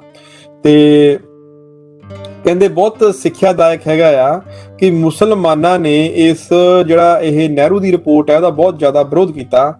ਤੇ ਇਹ ਸਾਨੂੰ ਇਹ ਚੀਜ਼ ਸ਼ੋ ਕਰਦੀ ਹੈਗੀ ਆ ਕਿ ਜਿਹੜੇ ਕਾਂਗਰਸੀ ਸੀਗੇ ਉਹ ਡੋਮੀਨੀਅਨ ਸਟੇਟਸ ਦੇ ਫੇਵਰ ਦੇ ਵਿੱਚ ਸੀਗੇ, ਨਾ ਕਿ ਇੰਡੀਪੈਂਡੈਂਸ ਦੇ ਫੇਵਰ ਦੇ ਵਿੱਚ ਸੀ, ਨਾ ਕਿ ਆਜ਼ਾਦੀ ਦੇ ਫੇਵਰ ਦੇ ਵਿੱਚ ਸੀਗੇ। ਕੁਝ ਲੋਕ ਕਹਿੰਦੇ ਇਸ ਚੀਜ਼ ਦਾ ਵਿਰੋਧ ਕਰਨਗੇ, ਕੁਝ ਲੋਕ ਇਹ ਕਹਿਣਗੇ ਨਹੀਂ ਜੀ ਇਹ ਗੱਲਾਂ ਮਤਲਬ ਇਹ ਗੱਲਾਂ ਸਹੀ ਨਹੀਂ ਹੈ। ਤੁਸੀਂ ਕਾਂਗਰਸ ਦੀ ਰੈਜ਼ੋਲੂਸ਼ਨ ਦੇਖੋ ਜਿਹੜੀ 1927 ਦੇ ਵਿੱਚ ਪਾਸ ਹੋਈ ਸੀ ਮਦਰਾਸ ਵਿਖੇ। ਹੁਣ ਬਾਬਾ ਸਾਹਿਬ ਉਹਦਾ ਖੰਡਨ ਕਰਦੇ ਹੈਗੇ, ਉਹ ਦੱਸਦੇ ਵੀ ਉਹਦੇ ਪਿੱਛੇ ਸੱਚ ਕੀ ਹੈਗਾ ਕਿ ਕਿਉਂ ਕਾਂਗਰਸ ਨੇ 1927 ਦੇ ਵਿੱਚ ਇਹ ਕਿਹਾ ਸੀ ਸਾਨੂੰ ਇੰਡੀਪੈਂਡੈਂਸ ਚਾਹੀਦੀ ਆ। ਉਹਦੇ ਵਿੱਚ ਜਿਹੜੀਆਂ ਚਲਾਕੀਆਂ ਹੈਗੀਆਂ ਗਾਂਧੀ ਦੀਆਂ ਉਹ ਦੱਸ ਰਹੇ ਬਾਬਾ ਸਾਹਿਬ। ਹੁਣ ਕੁਝ ਲੋਕ ਕਹਿੰਦੇ ਵੀ ਇਹਨਾਂ ਤੱਥਾਂ ਜਿਹੜੇ ਮੈਂ ਤੱਥ ਪੇਸ਼ ਕੀਤੇ ਇਹਨਾਂ ਨੂੰ ਝੂਠ ਕਹਿਣਗੇ, ਇਹਨਾਂ ਤੱਥਾਂ ਦੇ ਖਿਲਾਫ ਇੱਕ ਹੋਰ ਗੱਲ ਕਰਨਗੇ, ਨਹੀਂ ਜੀ ਦੇਖੋ ਕਾਂਗਰਸ ਦੀ ਰੈਜ਼ੋਲੂਸ਼ਨ 1927 ਦੇ ਵਿੱਚ ਪਾਸ ਹੋਈ ਸੀ। ਤੇ ਇਹ ਗੱਲ ਸੱਚ ਹੈਗੀ ਆ ਕਿ ਕਾਂਗਰਸ ਨੇ ਮਦਰਾਸ ਵਿਖੇ ਜਿਹੜਾ ਸੈਸ਼ਨ ਹੋਇਆ ਸੀ 1927 ਦੇ ਵਿੱਚ ਇੱਕ ਰੈਜ਼ੋਲੂਸ਼ਨ ਜਿਹੜੀ ਆ ਪੰਡਿਤ ਜਵਾਹਰ ਲਾਲ ਨਹਿਰੂ ਦੇ ਵੱਲੋਂ ਪਾਸ ਕੀਤੀ ਗਈ ਸੀ। ਉਹਦੇ ਵਿੱਚ ਕਾਂਗਰਸ ਨੇ ਕਿਹਾ ਸੀ ਕਿ ਸਾਨੂੰ ਪੂਰਨ ਆਜ਼ਾਦੀ, ਸਾਡੇ ਰਾਸ਼ਟਰ ਨੂੰ ਪੂਰਨ ਆਜ਼ਾਦੀ ਚਾਹੀਦੀ ਆ। ਬਾਬਾ ਸਾਹਿਬ ਅੱਗੇ ਦੱਸਦੇ ਹੈਗੇ ਆ ਕਿ ਮੇਰੇ ਕੋਲ ਇਸ ਗੱਲ ਦੇ ਬਹੁਤ ਸਾਰੇ ਸਬੂਤ ਹੈਗੇ ਆ ਵੀ ਮੈਂ ਇਸ ਚੀਜ਼ ਨੂੰ ਪ੍ਰੂਵ ਕਰ ਸਕਦਾ ਹੈਗਾ ਆ ਕਿ ਇਹ ਜਿਹੜੀ ਰੈਜ਼ੋਲੂਸ਼ਨ ਪਾਸ ਹੋਈ ਸੀ ਇਹ ਕਾਂਗਰਸ ਦਾ ਅਸਲੀ ਮਨ ਨਹੀਂ ਸੀ, ਇਹ ਉਹਨਾਂ ਦਾ ਅਸਲੀ ਦਿਮਾਗ ਜਿਹੜਾ ਆ ਉਹਦੀ ਉਪਜ ਨਹੀਂ ਸੀ। ਕਹਿੰਦੇ ਇਹ ਪਹਿਲੀ ਤਾਂ ਗੱਲ ਇਹ ਆ ਵੀ ਜਿਹੜੀ ਰੈਜ਼ੋਲੂਸ਼ਨ ਇੱਕ ਹੈਰਾਨੀ ਦੇ ਵਜੋਂ ਆਈ ਆ, ਜਿਹਦਾ ਹੈਰਾਨ ਕਰਨ ਵਾਲੀ ਸੀਗੀ। ਉੱਥੇ ਦੇ ਕੁਝ ਲੋਕਾਂ ਨੂੰ ਪਤਾ ਵੀ ਨਹੀਂ ਸੀ, ਖਾਸ ਕਰਕੇ ਕਾਂਗਰਸੀਆਂ ਨੂੰ। ਕਹਿੰਦੇ ਵੀ ਦੂਜੀ ਗੱਲ ਜੋ ਤੁਸੀਂ ਦੇਖੋਗੇ ਜਿਹੜਾ ਪ੍ਰਧਾਨ ਸੀਗਾ ਉਸ ਸੈਸ਼ਨ ਦਾ, ਉਸ ਸਭਾ ਦਾ ਜਿਹੜਾ ਪ੍ਰਧਾਨ ਸੀਗਾ ਡਾਕਟਰ ਅੰਸਾਰੀ, ਉਹਨੇ ਆਪਣੀ ਸਪੀਚ ਦੇ ਵਿੱਚ ਜਿਹੜੀ 1927 ਨੂੰ ਉਹਨੇ ਉੱਥੇ ਕੀਤੀ ਸੀ ਕਾਨਫਰੰਸ ਦੇ ਵਿੱਚ, ਕਹਿੰਦੇ ਇਸ ਸਪੀਚ ਦੇ ਵਿੱਚ ਕੁਝ ਵੀ ਨਹੀਂ ਉਹਨੇ ਆ ਕੇ ਕਿਹਾ ਹੈਗਾ। ਉਹਨੇ ਕੁਝ ਬੋਲਿਆ ਨਹੀਂ ਇਹਦੇ ਬਾਰੇ, ਤੇ ਨਾ ਹੀ ਉਹਨੇ ਇਹ ਗੱਲ ਜਿਹੜਾ ਚੇਅਰਮੈਨ ਸੀ ਜਦੋਂ ਉਹ ਸਪੀਚ ਕਰਨ ਲੱਗਾ ਉਹਨੇ ਵੀ ਇਹਨੂੰ ਮਤਲਬ ਕਿ ਇੱਕ ਤਰ੍ਹਾਂ ਮਤਲਬ ਕਿ ਇਹਨੂੰ ਤਰਜੀਹ ਨਹੀਂ ਦਿੱਤੀ। ਇਹ ਇੱਕ ਤਰ੍ਹਾਂ ਜਿਹੜਾ ਇੱਕ ਕਾਂਗਰਸ ਨੇ ਇਹ ਬਿਆਨ ਦਿੱਤਾ, ਕਿਉਂ ਦਿੱਤਾ ਉਹ ਅੱਗੇ ਜਾ ਕੇ ਦੱਸਦੇ ਬਾਬਾ ਸਾਹਿਬ ਵੀ ਇੰਡੀਪੈਂਡੈਂਸ ਦੀ ਕਾਂਗਰਸ ਨੇ ਕਿਉਂ ਮੰਗ ਕੀਤੀ। ਤੇ ਕਹਿੰਦੇ ਵੀ ਉਹਨੇ ਵੀ ਇਹਦੇ ਵੱਲ ਬੜੀ ਤਰਜੀਹ ਨਹੀਂ ਦਿੱਤੀ ਹੈਗੀ। ਤੇ ਇੱਥੋਂ ਸਾਨੂੰ ਇਹ ਸਾਬਿਤ ਹੁੰਦਾ ਹੈਗਾ ਆ ਕਿ ਇਹ ਪਹਿਲਾਂ ਗਿਣੀ ਮਿੱਥੀ ਰੈਜ਼ੋਲੂਸ਼ਨ ਜਿਹੜੀ ਉੱਥੇ ਪਾਈ ਗਈ ਹੈ ਨਾ, ਉਹ ਸਲਾਹ ਕਰਕੇ ਨਹੀਂ ਪਾਈ ਗਈ ਹੈਗੀ। ਐਕਚੁਅਲੀ ਇਹ ਤਖਤਾ ਪਲਟਣ ਵਾਲੀ ਗੱਲ ਸੀਗੀ। ਐਕਚੁਅਲੀ ਇਹਦੇ ਵਿੱਚ ਇਹਨਾਂ ਨੂੰ ਸਕਸੈਸ ਵੀ ਮਿਲੀ ਹੈਗੀ। ਕਿੱਦਾਂ ਵੀ ਕਾਂਗਰਸ ਦੇ ਵਿੱਚ ਆਪਸੀ ਲੜਾਈ ਚੱਲ ਰਹੀ ਹੈਗੀ ਹੈ। ਕਿੱਦਾਂ ਦੀ ਲੜਾਈ ਚੱਲ ਰਹੀ ਹੈਗੀ ਆ, ਉਹਦੇ ਵਿੱਚ ਕੁਝ ਪਾਰਟੀਆਂ ਨਹਿਰੂ, ਮੋਤੀ ਲਾਲ ਨਹਿਰੂ ਤੇ ਗਾਂਧੀ ਦਾ ਵਿਰੋਧ ਕਰਦੀਆਂ। ਅੱਗੇ ਬਾਬਾ ਸਾਹਿਬ ਦੱਸਦੇ ਹੈਗੇ ਆ ਕਿ ਉਹਨਾਂ ਨੂੰ ਖੜੇ ਪੈਰ ਰੈਜ਼ੋਲੂਸ਼ਨ ਇਹ ਕਿਉਂ ਪਾਸ ਕਰਨੀ ਪਈ, ਜਿਹੜੀ ਡੋਮੀਨੀਅਨ ਸਟੇਟਸ ਦੀ ਆਪਣੀ ਰੈਜ਼ੋਲੂਸ਼ਨ ਹੈਗੀ ਆ, ਮਤਾ ਹੈਗਾ, ਉਹ ਕਿਉਂ ਨਹੀਂ ਪਾਸ ਕੀਤਾ ਉੱਥੇ ਖੜੇ ਪੈਰ ਇਹਨਾਂ ਨੇ। ਵੈਸੇ ਉਹ ਸਪੋਰਟ ਡੋਮੀਨੀਅਨ ਸਟੇਟਸ ਨੂੰ ਕਰਦੇ ਆ, ਪਰ ਉਸ ਕਾਨਫਰੰਸ ਦੇ ਵਿੱਚ 1927 ਦੇ ਵਿੱਚ ਉਹਨਾਂ ਨੂੰ ਇੰਡੀਪੈਂਡੈਂਸ, ਜਿਹੜੀ ਆਜ਼ਾਦੀ ਦੀ ਜਿਹੜਾ ਪ੍ਰਸਤਾਵਨਾ ਕਿਉਂ ਰੱਖਣੀ ਪਈ। ਬਾਬਾ ਸਾਹਿਬ ਕਹਿੰਦੇ ਹੈਗੇ ਆ ਕਿ ਕਾਂਗਰਸ ਦੇ ਵਿੱਚ ਕੁਝ ਵੱਖਰੀਆਂ ਛੋਟੇ ਵਿੰਗ ਬਣੇ ਹੋਏ ਹੈਗੇ ਆ, ਜਿਹੜੇ ਕਿ ਗਾਂਧੀ ਦਾ ਤੇ ਪੰਡਿਤ ਮੋਤੀ ਲਾਲ ਨਹਿਰੂ ਦਾ ਜੋ ਕਾਂਗਰਸ ਦੇ ਵਿੱਚ ਵਰਚਸਵ ਬਣਿਆ ਹੋਇਆ ਆ, ਉਹ ਵਰਚਸਵ ਨੂੰ ਢਾਉਣ ਦੇ ਲਈ ਇਹ ਗਰੁੱਪ ਜਿਹੜਾ ਚਲਾਇਆ ਜਾਂਦਾ ਹੈਗਾ ਮਿਸਟਰ ਸ਼੍ਰੀ ਨਿਵਾਸ ਅਈਅਰ ਵੱਲੋਂ ਚਲਾਇਆ ਜਾ ਰਿਹਾ ਹੈਗਾ ਆ, ਜਿਹੜਾ ਪੰਡਿਤ ਮੋਤੀ ਲਾਲ ਨਹਿਰੂ ਦਾ ਵਿਰੋਧੀ ਹੈਗਾ ਆ। ਤੇ ਕਹਿੰਦੇ ਵੀ ਉਹ ਪਲਾਨ ਸਰਚ ਕਰ ਰਿਹਾ ਸੀ ਕਿ ਕਿਸ ਤਰੀਕੇ ਦੇ ਨਾਲ ਜਿਹੜਾ ਵਰਚਸਵ ਕਾਂਗਰਸ ਦੇ ਵਿੱਚ ਮਿਸਟਰ ਗਾਂਧੀ ਦਾ ਤੇ ਪੰਡਿਤ ਮੋਤੀ ਲਾਲ ਦਾ ਬਣਿਆ ਹੋਇਆ ਇਹਨੂੰ ਢਾਹ ਕਿੱਦਾਂ ਲਾਈ ਜਾਵੇ। ਕਹਿੰਦੇ ਹੁਣ ਲੋਕਾਂ ਦਾ ਜੇ ਦਿਲ ਜਿੱਤਣਾ ਹੋਵੇ ਤਾਂ ਉਹਨਾਂ ਨੂੰ ਬਹੁਤ ਕੱਟੜ ਬਣਨਾ ਪੈਣਾ ਸੀ। ਉਹਨਾਂ ਨੂੰ ਨਿਹਾਇਤ ਉਹਨਾਂ ਦਾ ਰੁਤਬਾ ਉੱਚਾ ਚਾਹੀਦਾ ਸੀਗਾ, ਜਿਨ੍ਹਾਂ ਦਾ ਆਪਣੇ ਸ਼੍ਰੀ ਨਿਵਾਸਨ ਅਈਅਰ ਹੋਣਾ ਦਾ, ਕਿਉਂਕਿ ਨਰਮ ਲੋਕ ਜਿਹੜੇ ਉਸ ਵੇਲੇ ਦੇਸ਼ ਦੇ ਹਾਲਾਤ ਇਦਾਂ ਸੀ, ਨਰਮ ਜਿਹੜੇ ਨੇਤਾ ਉਹਨਾਂ ਨੂੰ ਪਸੰਦ ਨਹੀਂ ਸੀ। ਕਹਿੰਦੇ ਇਸੇ ਕਰਕੇ ਇਹਨਾਂ ਨੇ ਇਹ ਪਲਾਨ ਬਣਾਇਆ। ਇਸੇ ਕਰਕੇ ਉੱਥੇ ਖੜੇ ਪੈਰ ਉਹਨਾਂ ਨੇ ਕੁਝ ਅਨਾਉਂਸਮੈਂਟ ਕੀਤੀ ਹੈਗੀ ਆ।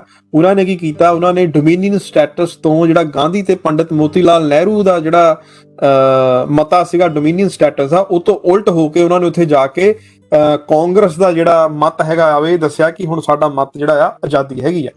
ਦੂਸਰੀ ਜਿਹੜਾ ਕਾਰਨ ਉਹਦਾ ਇਹ ਸੀਗਾ ਉੱਥੇ ਕਿਉਂ ਮਤਾ ਇਹ ਪਾਸ ਕੀਤਾ ਗਿਆ ਕਿ ਸਾਨੂੰ ਪੂਰਨ ਆਜ਼ਾਦੀ ਚਾਹੀਦੀ ਆ, ਉਹਦਾ ਕਾਰਨ ਇਹ ਸੀਗਾ ਕਿ ਇੱਕ ਸੈਕਸ਼ਨ ਕਾਂਗਰਸ ਦਾ ਜਿਹੜਾ ਆ ਵੱਲਭ ਭਾਈ ਪਟੇਲ ਦੇ ਵੱਲੋਂ ਵੀ ਚਲਾਇਆ ਜਾਂਦਾ ਸੀਗਾ। ਤੇ ਇਹ ਜਿਹੜਾ ਵੱਲਭ ਭਾਈ ਪਟੇਲ ਸੀਗਾ, ਇਹ ਇਰਿਸ਼ ਸਿਨਫੀਨ ਪਾਰਟੀ ਸੀਗੀ ਆਇਰਲੈਂਡ ਦੀ, ਉਹਨਾਂ ਦੇ ਨਾਲ ਰਾਬਤੇ ਦੇ ਵਿੱਚ ਸੀਗਾ।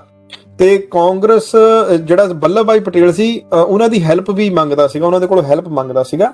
ਤੇ ਜਿਹੜੀ ਇਰਿਸ਼ ਦੀ ਇਹ ਪਾਰਟੀ ਸੀਗੀ, ਉਹਨਾਂ ਨੇ ਇਹ ਗੱਲ ਕਹੀ ਸੀ, ਜਦ ਤੱਕ ਤੁਸੀਂ ਗੋਰਿਆਂ ਦੇ ਕੋਲੋਂ ਪੂਰੀ ਆਜ਼ਾਦੀ ਦੀ ਘੋਸ਼ਣਾ ਨਹੀਂ ਕਰਦੇ, ਅਸੀਂ ਤੁਹਾਡੀ ਹੈਲਪ ਨਹੀਂ ਕਰਾਂਗੇ।